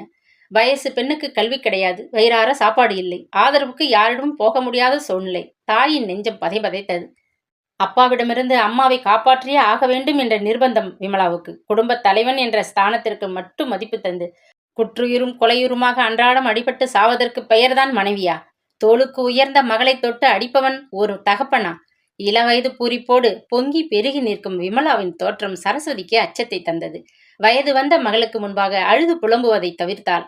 கோவில்களிலேயே காலத்தை தள்ளினாள். வீரம்மாக்காளியிடமும் மாரியம்மனிடமும் விம்மினாள், விசும்பினாள், வெம்பினாள். தாட்சாயினி, சிவபெருமான் உன்னை ஒதுக்கி வைத்து துன்புறுத்திய கதையெல்லாம் இருக்கிறதே, அதில் இறுதியில் நீதானே வெற்றி பெற்றாய். மகாலட்சுமி, உன்னை மார்பிலே சுமக்கும் நாராயணன் உனக்கு இப்படியெல்லாம் கொடுமை கொடுத்திருக்கிறாரா? கடவுளிடம் கஷ்டங்களை சொல்வது மட்டும்தான் மனிதனின் வேலை. அதை நிவர்த்தி செய்வதும் செய்யாததும் அவனுடைய சித்தம். மனம் ஒரு விளக்கு. அதை தூண்டிவிட அவளுக்கு ஒரு ஆள் தேவைப்பட்டது. உலகமே அவளை பற்றி கவலைப்படாத போது நெல்சன் அவளிடம் அளவுக்கு மீறி அன்பு காட்டினான். ஃப்ரீ யூனிவர்சிட்டி வகுப்பில் படித்த நெல்சன் தினம்தோறும் தமிழ் பள்ளி முடிந்து வரும் விமலாவை சந்திப்பான். இருவரும் 10 நிமிடங்கள் நடந்துதான் பெரியவர். அவளை ஆங்கில படிப்பு படிக்க வேண்டினான். எல்லா உதவிகளையும் செய்வதாக உறுதி கூறினான். தான் காதலுக்கு உட்பட நேரிடுமோ என்ற பயம் விமலாவை பற்றி கொண்டது. காதல் என்பது ஒருவர் சம்பந்தப்பட்டதல்ல, மற்றொருவர் சம்பந்தப்பட்டது. அவளை பொறுத்தவரை இந்த காதல் மதம் சம்பந்தப்பட்டது. நெல்சன் ஒரு கிறிஸ்துவ இளைஞன். இந்த நேரத்தில் தான் நெல்சனை பெற்றோர் மேல் படிப்புக்காக லண்டனுக்கு அனுப்ப முற்பட்டனர். காதலிப்பதை தவிர எனக்கு இனி வழி இல்லை. நீதான் என் காதலி. நான் உன்னை கல்யாணம் செய்து கொள்ளப் போகிறேன். அப்பொழுதுதான் உன்னை நான் காப்பாற்ற முடியும் என்று நெல்சன் கூறியபோது தன் நெஞ்சுக்கு இதம் தந்த நெல்சனும் தன்னை விட்டு விலகப் போவதை உணர்ந்தாள் விமலா. நெல்சன், தம் காதல் நம்மை இன்னும் போதையாக்கவில்லை. உடலெங்கும் இன்ப கிளர்ச்சிகளை தூண்டிவிடவில்லை. உடல் முழுவதும் ஒரு மலர்ச்சியை அனுபவிப்பது என்னவோ உண்மை. ஆனால் என்னால் உனக்கு எந்த கஷ்டமும் வரக்கூடாது. உன் வீட்டின் செல்ல பிள்ளையாக நீ தொடர்ந்து இருந்தால்தான் நான் மீதமுள்ள காலத்தை நிம்மதியாக கழிக்கலாம். நிதானமாகவும் தெளிவாகவும் விமலா சொன்னாள். இரண்டும் கெட்டான் இளைஞர்களின் காதல் அசட்டுத்தனங்களுக்கு அவன் எப்பொழுதும் இடம் தந்ததில்லை. விமலாவுக்கோ காதலே தேவையில்லை. அவளுக்கு மகிழ்ச்சியான அம்மா தேவை. அடிபட்டு சாகாத அம்மா தேவை. அப்பாவின் அராஜக செயல்களுக்கு ஒரு முடிவு தேவை. நெல்சனின் குடும்பம் ஒரு பாரம்பரிய கிறிஸ்துவ குடும்பம், வசதி உள்ள குடும்பம். விமலாவின் முகத்தை அழகுக்காக அவன் பார்த்ததில்லை. அந்த பார்வையில் ஒரு அன்பு பரிமாற்றத்தை ஏற்படுத்திக் கொள்ள விரும்பினான். மனிதர்கள் எல்லாரும் உயர்ந்தவர்கள் அல்ல. எந்த நேரத்தில் சாதி மதம் என்கிற அடையாள கார்டை கையில் எடுத்துக்கொள்வார்கள். சாதகமாகவோ பாதகமாகவோ தங்களை காட்டிக்கொள்ள அவர்கள் அதை பயன்படுத்த தயங்குவதில்லை. சிங்கப்பூர் ஏர்லைன்ஸ் விமானம் பிறந்த நாட்டுக்கு திரும்பும் மிடுக்குடன் காற்று மண்டலத்தில் தன் மிதவை சவாரியை செய்து கொண்டிருந்தது. விமலாவுக்கு எல்லாமே கனவு போல் காட்சியளித்தது. விமலாவின் வாழ்க்கையை மாற்ற நினைத்தவன் நிச்சயமாக நெல்சன் தான். நெருக்கமான சந்திப்புகள், உருக்கமான பேச்சுக்கள். விமலாவின் துக்கங்களை பற்றி பேசினான். உடல் தொட்டு ஆறுதல் சொன்னான். ஆனால் விமலாவின் துரதிர்ஷ்டம் அவளை துரத்தி துரத்தி அடித்தது. ஒரு நாள் அந்த வீட்டில் எதிர்பாராதது நடந்தது. வழக்கமான சண்டைதான், ஆனால் வழக்கத்திற்கு மாறாக முடிந்தது. குடிகாரக் கணவன் சரஸ்வதியை கீழே தள்ளி முழங்காலை அவள் நெஞ்சில் வைத்து தலைமுடியை இறுக்கி பிடித்து உலுக்கினான். அவள் முகத்தை குத்தி குத்தி ரத்த சிவப்பாக்கினான். விமலா அலறினாள். சரஸ்வதி அழவில்லை. ரத்தம் வழிந்த கண்களுக்கிடையே பார்த்தாள். அதுதான் அவளுடைய கடைசி பார்வை. அம்மா என்று குரல் அடிவயிற்றிலிருந்து வந்தது. கந்தசாமி என்ற ஒரு மிருகம் அவளுக்கு அந்த நிமிடத்தில் விரோதியானது. சி, நீ ஒரு அப்பனா? மனைவி தேவையா? உன் முகத்தில் விழிக்கவே மாட்டேன் என்று வெளியேறினாள். மகளே தனக்கு எதிரியாகிவிட்டதை உணர்ந்தான். அவளை தடுத்து நிறுத்த முடியாமல் விக்கித்து நின்றான். அவளுடைய சாட்சி ஒன்றே போதும் அவனை உள்ளே தள்ள. கடந்த 30 ஆண்டு காலமாக எந்த தொடர்பும் இன்றி இருந்த ஒன்றுவிட்டு சகோதரன் செல்வராஜின் நினைவு கந்தசாமிக்கு வந்தது. அதே நேரத்தில் வேறு வழியின்றி விமலாவே சித்தப்பா செல்வராஜ் வீட்டுக்கு சென்று அடைக்கலம் புகுந்தாள். அவளுக்கு அந்த நேரத்தில் வேறு போக்கிடம் தெரியவில்லை. மாதர் சாசனம், பெண் உரிமை என்றெல்லாம் வக்காலத்து வாங்கும் சட்ட திட்டங்களுக்கிடையே ஒரு ஆண் சில வினாடி நேரத்தில் ஒரு பெண்ணை அடித்துக் கொள்ள முடிகிறது, துன்புறுத்த இயலுகிறது. அந்த துன்புறுத்தலுக்காக ஒரு கல்யாணம், ஒரு குடித்தனம், பிள்ளை குட்டிகள். அந்த பிள்ளை குட்டிகளுக்காக கடைசி வரை உயிரோடு இருந்து கொண்டே செத்து மடியும் பெண். அம்மாவோ மகளோ பாட்டியோ பேத்தியோ எல்லோருக்கும் இது பொது விதியாகிவிட்டது. இந்த ஆண் பிள்ளைகள் பெரும்பாலோர் அயோக்கியர்கள். ராமாயண ராமனை ஏகபத்தினி விரதன் என்று கொண்டாடுபவர்கள். லட்சக்கணக்கான மனைவியோடு வாழ்ந்த தசரதன் தலையில் ஒரு சிறிய குட்டு கூட குட்ட மாட்டார்கள். அவர்களுக்கென்று ஒரு நியாயம். விமலாவுக்கு வாழ்வு கசந்தது. சுகமான சிங்கப்பூர் அவளுக்கு வேப்பங்காயாயிற்று. யாரையும் பார்க்கக்கூடாது, எங்கேயாவது போய்விட வேண்டும். எங்கே போவது? அவளை வருந்தி அழைக்க யாரு இருக்கிறார்கள்? நெல்சனும் லண்டன் போய்விட்டான். கடைசி வரை அவனையும் நெருங்க விடவில்லை. விமானம் சற்று தள்ளாடியது. மேகக்கூட்டங்கள் அதனை அங்கும் இங்கும் தட்டி பார்த்தன. ஆனாலும் சீட் பெல்ட் அணியும்படி அறிவிப்பு எதுவும் வரவில்லை. பணிப்பெண் பாதி தூரம் தாண்டிவிட்டதாக தெரிவித்தாள். உயிருக்கு உயிரான அம்மா முழு தூரத்தையுமே தாண்டிவிட்டாள். அம்மா நடைப்பிணமாக வாழாமல் நிஜப்பிணமாகிவிட்டதில் அவளுக்கு ஒரு விதமான நிம்மதி. அப்பா என்ற துரோகியிடமிருந்து அவளுக்கு அந்த விடுதலை உறுதியாக தேவைப்பட்டது. ஆனாலும் பாவம், இப்படி ஒரு துர்மரணம் தேவையில்லைதான். வாழ்க்கையில் எந்த சிறிய பகுதியையும் அனுபவிக்காதவள் சரஸ்வதி. சித்தப்பா செல்வராஜ் வீடு விமலாவுக்கு ஆதரவான இடம் இல்லைதான். சின்னம்மாவோ அவர்களுடைய ஒரே மகன் சிவாவோ 20 வருடங்களாகவே குடிகார அண்ணன் வீட்டு பக்கம் வந்ததே இல்லை. சரஸ்வதியிடமோ விமலாவிடமோ முகம் கூட திருப்பியதில்லை. ஆனால் இன்று அவரை நாட வேண்டிய நிலை விமலாவுக்கு. சாமர்த்தியமாக குடும்பம் நடத்தி மகன் சிவாவை நன்கு படிக்க வைத்த சித்தப்பா கந்தசாமியின் கஷ்ட நஷ்டங்களில் தலையிட்டு காசை வீணாக்க விரும்பியதில்லை. அவர்களை பொறுத்தவரை அது வீணாய்ப்போன குடும்பம். ஆனால் இன்று அண்ணனும் தம்பியும் சேர்ந்து கொண்டனர். விமலாவை சிங்கப்பூரிலிருந்து அப்புறப்படுத்த வேண்டும். அம்மாவை கொன்றவன் என்று அவள் ஊர் முழுவதும் தம்பட்டம் அடிப்பதற்குள் அவளை சிங்கப்பூரிலிருந்து வெளியாக்க வேண்டும் என்று இருவரும் திட்டமிட்டனர். கந்தசாமி சித்தப்பா மூலம் அவளை திசை திருப்பினான். எதையதையோ சொல்லி விமலாவை படிப்பிற்காக சென்னைக்கு அழைத்து போக முன் வந்தான். அத்தனையும் கந்தசாமியின் தந்திரம். யாரும் இல்லாத சூழ்நிலையில் சிங்கப்பூர் வாழ்க்கை விமலாவுக்கு சூனியமாகத்தான் தோன்றியது. சித்தப்பாவின் தயவில் வாழ்வதே அவளுக்கு பெரும் சுமையாகப்பட்டது. சித்தப்பாவின் தந்திரம் எளிதாக பலித்தது. சிங்கப்பூர் காற்று மண்டலத்தில் விமானம் நுழைந்து கொண்டிருந்தது. 1 மணி நேரத்தில் சாங்கி விமான நிலையம். நெல்சனை 7 ஆண்டுகளுக்கு பிறகு சிங்கப்பூரில் மீண்டும் சந்திக்கப் போகிறாள். அவன் வாழ்வில் என்னென்ன மாற்றங்கள் ஏற்பட்டனவோ, நல்ல மாற்றங்கள் தன் வாழ்க்கையில் நிச்சயம் ஏற்படும் என்ற நம்பிக்கையோடுதான் விமலா சென்னையில் காலடி எடுத்து வைத்தாள். ஆனால் தன் அப்பாவை விட சிற்றப்பன் கொடுமைக்காரன் என்பதை 3 நாட்களில் தெரிந்து கொண்ட போது அவளுடைய துக்கம் எல்லை மீறியது. தங்கியிருந்த ஓட்டலில் ஒரு நாள் இந்தி பேசும் மும்பைக்காரர் ஒருவர் வந்தார். சித்தப்பா சுருக்கமாக பேசினார். சித்தப்பா அவரோடு விமலாவை போகச் சொன்னார். மும்பையில் உள்ள ஒரு இல்லத்தில் அவளுக்கு பயிற்சிகள் தரப்படும் என்று கட்டாயப்படுத்தி சிறிதும் இரக்கமில்லாமல் அனுப்பி வைத்தார். சென்னையை விட மும்பை தொழில் மற்ற துறைகளில் சுறுசுறுப்பான நகரம் என்பது விமலா அறிந்திருந்த உண்மை. ஆனால் எந்த தொழில்? பாரத பூமி புண்ணிய பூமிதான்.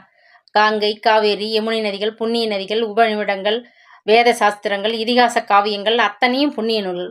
முனிவர்கள் வாழ்ந்த புண்ணிய நாடு பாரத நாடு, பழம்பெரும் நாடு. அங்கேதான் அஞ்சத்தகுந்த ஆபாசங்களும் மென்மையான பெண்மையை இழிவுபடுத்தும் கேவலங்களும் செழிப்பாக இடம்பெறுகின்றன. மும்பை சிகப்பு விளக்கு பகுதியில் அந்த பருவ பெண் பேரம் பேசப்பட்டாள். அங்கே விபச்சார விடுதிகளின் சுய கட்டுக்கோப்பு அரசாங்க விதிகளை விட கடுமையானது. யாரோ பெற்ற பெண்ணை யாரோ வாடகைக்கு விட்டு பணம் சம்பாதிக்கும் நீசக்குணம் பலரின் காம வேட்கையை தணிக்க வைத்தது. அந்த அபலை பெண்களை ஈவு இரக்கமின்றி கட்டி காப்பதில் அவர்கள் அசகாய சூரர்கள். காலை மணி 7. விரைவில் சாங்கி விமான நிலையத்தை தொடப்போகிறோம் என்ற அறிவிப்பை அடுத்து பயணிகள் சுறுசுறுப்பு அடைந்தனர். மும்பையில் இடம்பெற்ற இருண்ட பாகத்தை அவள் அதிகம் நினைத்து பார்க்க விரும்பவில்லை. மாறாக அவள் வெற்றிகரமாக அங்கிருந்து வெளியேறிய நிகழ்ச்சியே மனதில் முன் நின்றது. அந்த விடுதலைதான் அவளுக்கு விடிவெள்ளி. விலைமாடாக கன்றுக்குட்டியாக அந்த விடுதலில் நுழைக்கப்பட்ட விமலா அந்த வியாபாரத்திற்கு படிய மறுத்தாள். படியாத மாட்டை உள்ளே ஒதுக்கி வைத்து பழக்கப்படுத்தி கொண்டிருந்த போதுதான் அந்த எதிர்பாராத நிகழ்ச்சி இடம்பெற்றது. மும்பையின் அந்த குறுகிய ஜி.கே. ரோட்டில் உள்ள பழைய வீட்டின் முதல் மாடி அறையில் அடைத்து வைக்கப்பட்டிருந்த விமலா ஜன்னலோரம் நின்று கொண்டிருந்தாள். ரோட்டில் நடந்து சென்று கொண்டிருந்த பார்பராவையும் பார்க்கரையும் பார்த்தபோது அவளுக்கு ஒரு நம்பிக்கை பிறந்தது. என்னை காப்பாற்றுங்கள், நான் ஒரு வெளிநாட்டவள், அடைத்து வைக்கப்பட்டுள்ளேன் என்று ஒரு சிறு துண்டு தாளில் கிறுக்கி தூக்கி எறிய தெருக்கூட்டத்தில் வீட்டின் கீழே நடந்து சென்ற அந்த ஆஸ்திரேலிய தம்பதிகளின் கையில் அது கிடைக்க மறுநாள் பார்க்கர் வெளிநாட்டு பெண் உறவு வேண்டும் இருக்கிறதா என கேட்டு வருகிறார். விமலாவை சந்திக்கிறார். கத்தை கத்தையாக நோட்டுகளை திணித்ததும் நம்பிக்கையுடன் சினிமாவுக்கு அனுப்புகிறாள் விபச்சார மடத்தின் தலைவி. ஓட்டலுக்கு நேராக சென்று சிட்னி பயணமாகின்றனர். சிங்கப்பூரில் யாரும் இல்லாத போது அங்கே போவதை விட சிட்னியே தேவலை என்று முடிவு செய்தாள். பார்பராவும் பார்கரும் காட்டிய அன்பு பிணையில் ஆனந்தம் கண்டாள் விமலா. தொழில்முறை தொண்டூழிய பயிற்சிகளை அவளுக்கு முறையாக கற்றுத்தந்தனர் அந்த தம்பதிகள். அவளுக்கு கடந்த காலத்தை நினைக்காத ஒரு வாழ்க்கை அப்பொழுது தேவை. அது கிடைத்தது. விமானம் தாழ பறக்க ஆரம்பித்து விட்டது. இன்னும் சில நிமிடங்களில் சிங்கப்பூர். 7 ஆண்டு இடைவெளியில் உடைத்து கொண்டு அந்த சின்னஞ்சிறிய தீவினுள் கால் பதிக்கிறாள் விமலா. அம்மாவை பார்க்கும் மகிழ்ச்சி அவள் பிறந்த நாட்டை பார்ப்பது. வாழ்க்கை கனவுகள் பெயர்த்தாலும் நடைமுறை யதார்த்தங்களை தைரியமாக எதிர்கொண்ட விமலாவுக்கு ஒரே ஒரு வேலை சிங்கப்பூரில் பாக்கி இருந்தது. தன் வாழ்வை சேதப்படுத்திய சித்தப்பா குடும்பத்தினரை பழிவாங்க வேண்டும். வார்த்தையால் தான் நிறைய பேச வேண்டும். பச்சையாக கேட்க வேண்டும். சித்தப்பா, உனக்கு ஒரு பெண் இருந்தால் அவளை கண்டவனிடம் கூட்டி கொடுத்திருப்பியா என்று கேட்க வேண்டும்.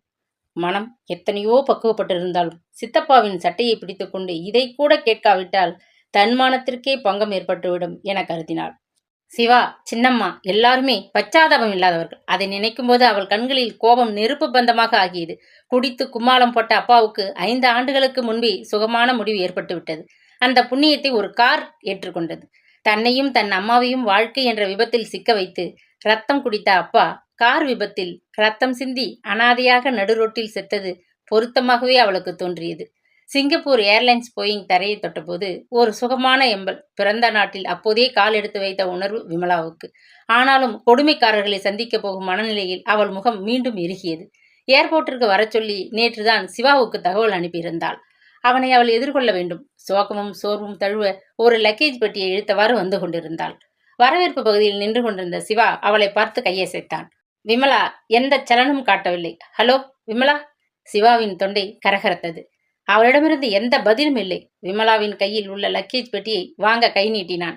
ஆனால் அவள் அதை தர மறுத்துவிட்டாள். இருவரும் பல மீட்டர் தூரம் நடந்தனர். கார் இந்த பக்கத்தில் இருக்கிறது என்றான் சிவா. அந்த பக்கம் அவள் திரும்பினாள். ஆனால் அவனுக்கு முகம் கொடுக்கவில்லை. நேராக வீட்டுக்கு போகலாமா? பயம் கலந்த தொனியில் கேட்டான். நேராக ஹில்டனுக்கு போ, அடிப்பதை போன்ற தொனி. ஹோட்டல் அறைக்குள் நுழையும் வரை வைராக்கியமான நிசப்தம் இருவரிடையேயும் இடம்பெற்றது. ஏதாவது சாப்பிடுகிறாயா? நான் இங்கே சாப்பிட வரவில்லை. என் அம்மாவை சாப்பிட்ட பிறகு எனக்கு பசியே கிடையாது. நெருப்பாக கக்கினாள். அவள் பேச்சில் எகத்தாளம் இருந்தது. திமிர் தெரிந்தது. நிச்சயமாக வம்புக்கு இழுக்கும் போக்கு பளிச்சிட்டது. சிவாவின் உடம்பு நடுங்கியது. கொஞ்சம் ஓய்வு எடுத்துக்க விமலா, நான் 1 மணி நேரத்துல வரேன். சு, வாய முடி சிவா. உங்க அப்பா எங்கே? அதான் என் அருமை சித்தப்பா. எல்லா விவரங்களும் சொல்றேன் விமலா, பதட்டத்துடன் சொல்லி முடித்தான். சிவா, எனக்கு இப்பவே உன் வீட்டுக்கு போகணும். விருந்து சாப்பிட இல்ல, அழைச்சிட்டு போறேன். கொஞ்ச நேரம் பொறுத்துக்க. முடியாது, இந்தா சாவி. ரூமை பூட்டு, இப்பவே கிளம்பு. சொல்லிக்கொண்டே அவள் அறையை விட்டு வெளியேறினாள். சிவாவின் வீட்டில் நுழைந்த விமலாவுக்கு சின்னம்மா தான் முதலில் கண்ணில் தெரிந்தாள். உடல் வற்றி முதுமை முற்றி எலும்பு கூடாக இருந்தாள். விமலாவை பார்த்ததும் தட்டு தடுமாறி எழுந்தபொழுது கால் தவறி கீழே விழுந்தாள். சிவா அம்மாவை கை தூக்கி எழுப்பினான். அவன் உடம்பெல்லாம் உயர்த்தது. உங்க அப்பா எங்கே? அதட்டலும் ஆத்திரமும் கலந்து கேட்டாள். சிவா சற்று சமாளித்துக் கொண்டான். விமலா என்ற புயலை எதிர்த்து நிற்கும் ஆற்றல் இல்லாவிட்டால் தான் அடித்து செல்லப்படுவோம் என தோன்றியது. உங்க அப்பா எங்கே? நான் கேட்டது காதில் விழவில்லையா? மறுபடியும் அதே அதட்டல். பக்கத்தில் நின்ற சிவாவின் சட்டையை எட்டி பிடித்து கொண்டாள். விமலா, கொஞ்சம் நிதானத்தோடு பேசு. பார் எங்க அம்மாவை. அவள் நெற்றியில் பொட்டு இருக்கா? கழுத்துல தாலி சரடு இருக்கா? அம்மாவின் விதவை குலத்தை கூட உன்னால் புரிஞ்சுக்க முடியலையா? தைரியத்தை வரவழைத்து கொண்டு பேசினான். விமலா சட்டைப்பிடியை தளர்த்தினாள். தாங்க முடியாத உஷ்ண காற்றை சுவாசித்து வெளியாக்கினாள். பார்த்தியா சின்னம்மா, நீயும் உன் புருஷனும் உன் மகனும் மட்டும் இந்த உலகத்துல வாழணும்னு நினைச்சிங்களே, முடியலையே. அவள் உச்சஸ்தாயில் கூச்சலிட்டாள். வீடு முழுவதும் அவளுடைய எக்காலச் சிரிப்பு எதிரொலித்தது. என் வாழ்வை நாசமாக்கியவர் போன பிறகு உங்களையெல்லாம் குறை சொல்லி என்ன பிரயோசனம்? ஆனால் நீங்கள் 2 பேருமே அதற்கு உடந்தைதான். என்னையும் என் அம்மாவையும் நீங்கள் மீட்டிருந்தா இந்த நிலையெல்லாம் ஏற்பட்டிருக்குமா? விமலா நிலைகுலைந்து கதறினாள். அதற்கு பிறகு பேச்சு தொடரவில்லை. நீண்ட நிசப்தத்தை சின்னம்மா உடைத்தாள். விமலா, உன் சித்தப்பா அமைதியா சாகலம்மா. அனுபவிக்க வேண்டிய தண்டனைகள் அத்தனையும் மகன் கையாலேயே அனுபவிச்சு செத்தார். விமலா அகல கண் விரித்தாள். அது அவளுக்கு புது செய்தி. உனக்கு செய்த துரோகத்துக்கு பதிலா சிவா அவரை புழுங்க புழுங்க துடிக்க வச்சான். நீரிழிவு வியாதியில் நீர்த்து போன அவரை கவனிக்காமல் விட்டு அவர் ஒரு காலையே இழக்க வச்சான். பின்னாடி ஒரு கண்ணும் குருடாயிடுச்சு. சிவா ரூபத்துல கடவுளா பார்த்து தந்த தண்டனை தான் அது. என் புருஷன் என்ன முந்திக்கிட்டு போயிட்டாரு அம்மா. சின்னம்மா கதறினாள். தெம்பில்லாத அவளிடமிருந்து தெளிவான வார்த்தைகள் தெரித்து விழுந்தன. அவள் உடம்பு உதறியது. சிவா ஆடாமல் அசையாமல் நின்றிருந்தான். தாரை தாரையாக தண்ணீர். சிவா. விமலாவின் தொனியில் மாற்றம், கண்களில் கலக்கம். சற்று அமைதி காட்டி தன் பரிவை வெளிப்படுத்தினாள். குரலில் நிதானம் இருந்தது. உற்சாகமோ வெறுப்பாகவும் இல்லை. அமைதி தெரிந்தது. விமலா, நான் பழி வாங்கினது என் அப்பாவை அல்ல, என் சகோதரியின் வாழ்வை பொசுக்கிய யாரோ ஒருவரை. வார்த்தைகளை தேடி பிடிக்காமல் தெளிவாக பேசினான். விமலாவுக்கு தொண்டை அடைத்து கொண்டது. கண்ணீர் இமைகளின் வரம்புகளை மீறி பொங்கியது. You are great Siva. அவள் நெஞ்சத்திலிருந்த அழுகையும் விமலும் ஒரே நேரத்தில் பொங்கி பீரிட்டு கிளம்பின. அதற்கு மேல் வார்த்தை வெளிவரவில்லை. விமலா, உனக்கு ஏற்பட்ட அந்த கொடுமைக்கு என் அப்பா காரணமானது என்னால் ஏற்க முடியவில்லை. அதனால்தான் மனசை இரும்பாக்கிக்கிட்டு கடவுள் தந்த அந்த வியாதிகள்னாலேயே அவரை கடவுள்கிட்ட அனுப்பிச்சிட்டேன். என்னால் உனக்கு செய்ய முடிந்தது இது மட்டும்தான். சிவா வாய்விட்டு அழுதான். விமலா அவனை கட்டி அணைத்து கொண்டாள். சின்னம்மா தரையில் புரண்டு அழுதாள். சின்னம்மாவை தூக்கி மடியில் வைத்து கொண்டாள். கணவன் அன்றாடம் அணு அணுவாக அவஸ்தைப்பட்டு சாவதைக் கண்டு ரசிக்க வேண்டிய நிலையில் இருந்த சின்னம்மாவின் துர்பாக்கியத்தை நினைத்து உருகினாள். வாய்விட்டு அழுத பொழுது மன பலுக்கள் அத்தனையும் மெழுகாக உருகின. சொல்ல முடியாத, அவளது சொல்லத் தெரியாத ஏதோ ஒன்று விமலாவின் உள்ளமெல்லாம் பொங்கி வழிந்தது. அது அது என்ன? அன்பா, பாசமா, பரிவா, இல்லை எல்லாமும்மா?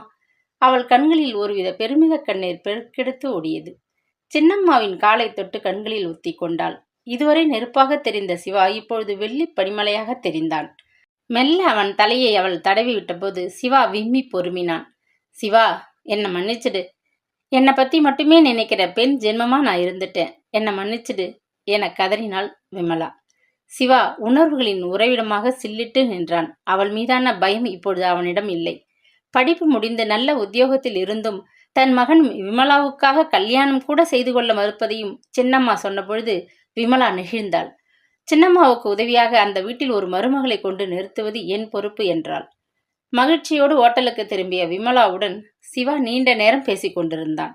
தடுக்கி விழையிருந்த தன்னை தூக்கி நிறுத்திய பார்க்கர் தம்பதிகளை தான் கருணை வடிவில் பார்ப்பதாக சொன்னாள்.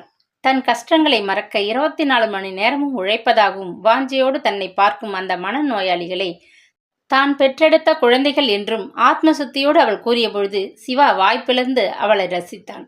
அவள் முகம் கழுவி உடை மாற்றி முக மலர்ச்சியோடு கிளம்பினாள். அந்த நீல ஜீன்ஸ் வெள்ளை பிளவுஸ் அவளை அழகு தேவதையாக காட்டின. நாள் முழுவதும் பட்டினி கிடந்த இருவரும் சீன உணவு கடைகளில் புகுந்து தேவையானதை ஆர்டர் செய்தனர்.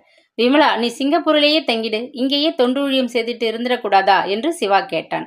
எனக்கு ஆஸ்திரேலியாவில் தான்ப்பா விதி போட்டிருக்கு. 40 லட்சம் மக்களை மகிழ்ச்சியோடு வச்சிருக்கிற இந்த சிங்கப்பூரில் எனக்கு மட்டும் இடமில்லாமல் போயிடுச்சு பார்த்தியா? அதுதான் விதி என்ற அவள் சூழ்நிலை மாறும் பொழுது லட்சியத்தையும் மாத்திக்கத்தான் வேணும் என்று முத்தாய்ப்பு வைத்தாள். துயரமோ மகிழ்ச்சியோ இரண்டுமே தூக்கத்துக்கு விரோதிகள் தான் போலிருக்கிறது. இரவெல்லாம் இனிய சிந்தனையில் அவள் உலா வந்தாள். மறுநாள் நெல்சனை சந்திக்கப் போகிறாள்.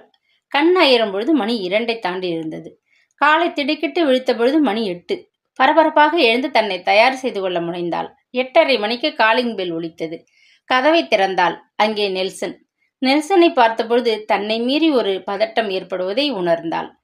இதுவரை படாத ஒரு அவஸ்தையை பட வேண்டியிருக்குமோ என்று கூட அஞ்சினாள். நெல்சன் கடந்த 7 ஆண்டுகளில் பெரிதும் மாறியிருந்தான். தன் பழைய காதலியாக அவன் அவளை நினைக்கவில்லை. எப்போதோ காதலித்தவன் தன்னிடம் வலிய வந்து பேசுவதைக் கண்டு அவளும் புலங்காகிதம் அடையவில்லை. கஷ்டங்களை அடுக்கடுக்காக அனுபவித்த தன்னால் அன்று அவனுடைய காதலுக்கு இடம் தர முடியாமல் போனதே என்று ஒரு சிறிய தவிப்பு மட்டுமே இருந்தது அவளுக்கு. ஆனால் நெல்சன் பேசத் தொடங்கியதும் அந்த தவிப்பு அடங்கியது. விமலா, உன்னை என்னிடமிருந்து பிரிக்க என் பெற்றோர்கள் என்னை லண்டனுக்கு அனுப்பினாங்க. அங்கே போய் டாக்டருக்கு படித்து முடிச்சுட்டு வேலைக்கு போகவோ சிங்கப்பூருக்கு திரும்பி வரவோ என் மனம் இடம் தரவில்லை. அங்கே ஒரு கத்தோலிக்க மிஷனில் சேர்ந்து முதியோர் இல்லத்தில் வருமானம் பார்க்காமல் சேவை புரிந்து வருகிறேன் என்று அவன் கூறிய பொழுது விமலா அதிர்ந்தாள். தன்னை பற்றிய நினைப்பை மறக்க, தன் உத்தமமான காதலை புறக்கணிக்க அவன் கையாண்ட வழி தொண்டு ஊழியம். தொண்டு ஊழியம் பொது சொத்து. யார் எந்த மதமாக இருந்தாலும் அந்த சொத்தை எல்லாருக்கும் அபரிமிதமாக வாரி வழங்க முடியும். சிங்கப்பூரில் பிறந்த அவள் ஆஸ்திரேலியாவில் தொண்டு ஊழியத்தின் வழி அமைதி காணவில்லையா? இன்னமும் திருமணம் செய்து கொள்ளாத நெல்சன் அதற்கு காரணம் காதல் தோல்வி என்று சொல்லவில்லை. சமூக நல மன்றத்தின் நற்பணிகளில் ஏற்பட்ட காதலினால் தன் திருமணத்தையே தவிர்த்ததாக சொன்னான். ஒரு நாட்டின் கலாச்சாரம் அந்த நாட்டின் செயல்பாட்டில்தான் இருக்கிறது என்று நெல்சன் அண்மையில் நிகழ்ந்த சுனாமி பேரிடரிலிருந்து மக்களை காப்பாற்ற அச்சு பகுதிக்கும் தாய்லாந்திற்கும் அனுப்பப்பட்டதை விவரித்தான். ஆயிரம் பிணங்களின் குவிகளுக்கிடையே ஒரு ஜீவன் இழையோடி கொண்டிருக்காதா என்று அந்த பிண நாற்றத்தில் நேரங்களை செலவு செய்ததை கண்ணீர் மல்கச் சொன்னான். விமலா, உன்னை நேசித்தது உண்மைதான். அதன் நோக்கங்களில் இன்னொன்று உன்னை அந்த பயங்கர சூழ்நிலையிலிருந்து காப்பாற்றத்தான். அதை என்னால் செய்ய முடியவில்லை. மேலும் மேலும் எத்தனையோ கஷ்டங்களை அனுபவிச்சேங்கிறது தெரிஞ்சப்போ நான் குலைஞ்சு போயிட்டேன் விமலா. நெல்சன் நிதானமாக பேசினான். நெல்சன், உன்னை நன்றாக புரிஞ்சவதான் நான். உன்னை அப்பவிட இப்பதான் அதிகமா நேசிக்கிறேன். உன் சேவை உணர்வு என் நெஞ்சத்தை தொடுது. விமலா, என் வாழ்க்கையில் இருள் பகுதிகளை மறைக்க நானே மாட்டிக்கிட்ட ஒளி கண்ணாடி தான் இது. ஆனா அதை நான் எப்போதுமே கழட்ட மாட்டேன். நான் இப்ப செய்யற இந்த பணியை எந்த மதமும் தடுக்காது. நீயும் அதே நிலையில்தான் இருக்கிற. நீ பட்ட கஷ்டங்களையும் அவதிகளையும் அந்த ஆஸ்திரேலிய தம்பதிகள் போக்கியிருக்காங்க. உணர்ச்சி பிழம்பாக பேசிக் கொண்டிருந்த நெல்சனை வைத்த கண் வாங்காமல் பார்த்து கொண்டே இருந்தாள் விமலா. என் தாய்நாடு சிங்கப்பூர் தான். ஆனால் என் குழந்தைகளை ஆண்டவன் ஆஸ்திரேலியாவில் பெற்று தந்துவிட்டான் நெல்சன். விரைவில் நான் ஆஸ்திரேலியாவுக்கு புறப்படப் போகிறேன். நான் பணியாற்றும் இடத்தில் கூட டாக்டராக பணியாற்ற விரும்பினால் உனக்கு வாய்ப்பு இருக்கிறது. எந்த நாட்டில் உன் பணி இருந்தாலும் மனித இனத்திற்காக இருந்திட வேண்டும் என்பதைத்தான் நாம் குறிக்கோளாக கொள்ள வேண்டும். நாம் ஒன்று சேராவிட்டாலும் நம் மானசீகமான காதல் தொடரட்டும். ஏனெனில் நம் காதல் உடல் சார்ந்ததுக்கும் அப்பாற்பட்டது என்பேன். இனி நம் சிந்தனைகளும் செயல்களும் மனித சமுதாயத்தின் பிரதிபலிப்பாகவே இருக்கட்டும் என்று உருக்கமாக சொன்னார். விமலாவின் விசும்பல் அவனை கரைத்தது. பரிவு பாசத்தின் அடையாளமாக நெல்சனின் கண்களில் ஒரு கோடியில் ஒரு நீர்க்கசிவு உண்டானது. வாழ்க்கையை வான வேடிக்கைதான். திடீரென பூவா கொட்டும், புஸ்வானமாக போகும். நமுத்து போகும் பொழுது வாழ்க்கையே பயனில்லாம போகும். நெல்சன் எழுந்தான். விமலாவின் கரங்களை பற்றி கொண்டான். பணிந்து அந்த கைகளில் தன் முகத்தை பதித்தான். விமலா, நீ எங்கிருந்தாலும் எனக்காக ஒரு தோழியாக இரு. எனக்கு வழிகாட்டும் நல விரும்பியாக இரு. எல்லாவற்றுக்கும் மேலாக நீ ஒரு மனுஷியாக எப்போதுமே இரு. நெல்சன் விமலாவை ஒரு ஞானியாக பார்த்தான். ஞானிக்கு படிப்பு அந்தஸ்து எதுவுமே தேவையில்லை. அனுபவம் போதும். அனுபவத்தால் ஞானியானவர்கள்தான் அரவிந்தர், ரமணர் போன்றோர். விமலாவின் பேச்சு எல்லாமே முதிர்ந்த நிலை அந்தஸ்தாகவே அவனுக்கு தோன்றியது. பாலிய வயதில் முதிய அறிவு பெற்ற அவ்வை கூட சுடாத பழம் கேட்டு கடவுளிடம் தோற்றாள். ஆனால் விமலாவுக்கு சுட்ட பழம் சுடாத பழம் இரண்டுமே தெரிந்திருக்கிறது. நெல்சன் விடைபெற்று கிளம்பிய போது தன் சட்டைப்பையிலிருந்து ஒரு துண்டு பேப்பரை எடுத்து தந்தான். அது உள்ளூர் கவிஞர் முத்து மாணிக்கம் எழுதிய ஓர் இறை கவிதை. வண்ணத்து முகம் பார்த்து வாய்மொழி சொல்லமைத்து கண்ணுக்கு விருந்தாக காட்சியளிக்கும் தாயே, பொய்யாதுன் மேனியெல்லாம் பூமணம் கமழுதம்மா, ஐயமெல்லாம் தீர்ந்து அருளை பொழியும் தாயே, தீரா பிணி அகற்றி தீவினைகள் போக்கி சீரான வாழ்வை தரும் தெய்வீக திருத்தாயே. இச்சிறுகதை பிடித்திருந்தா லைக் பண்ணுங்க, சப்ஸ்கிரைப் பண்ணுங்க. அடுத்த சிறுகதையில் சந்திக்கலாம்.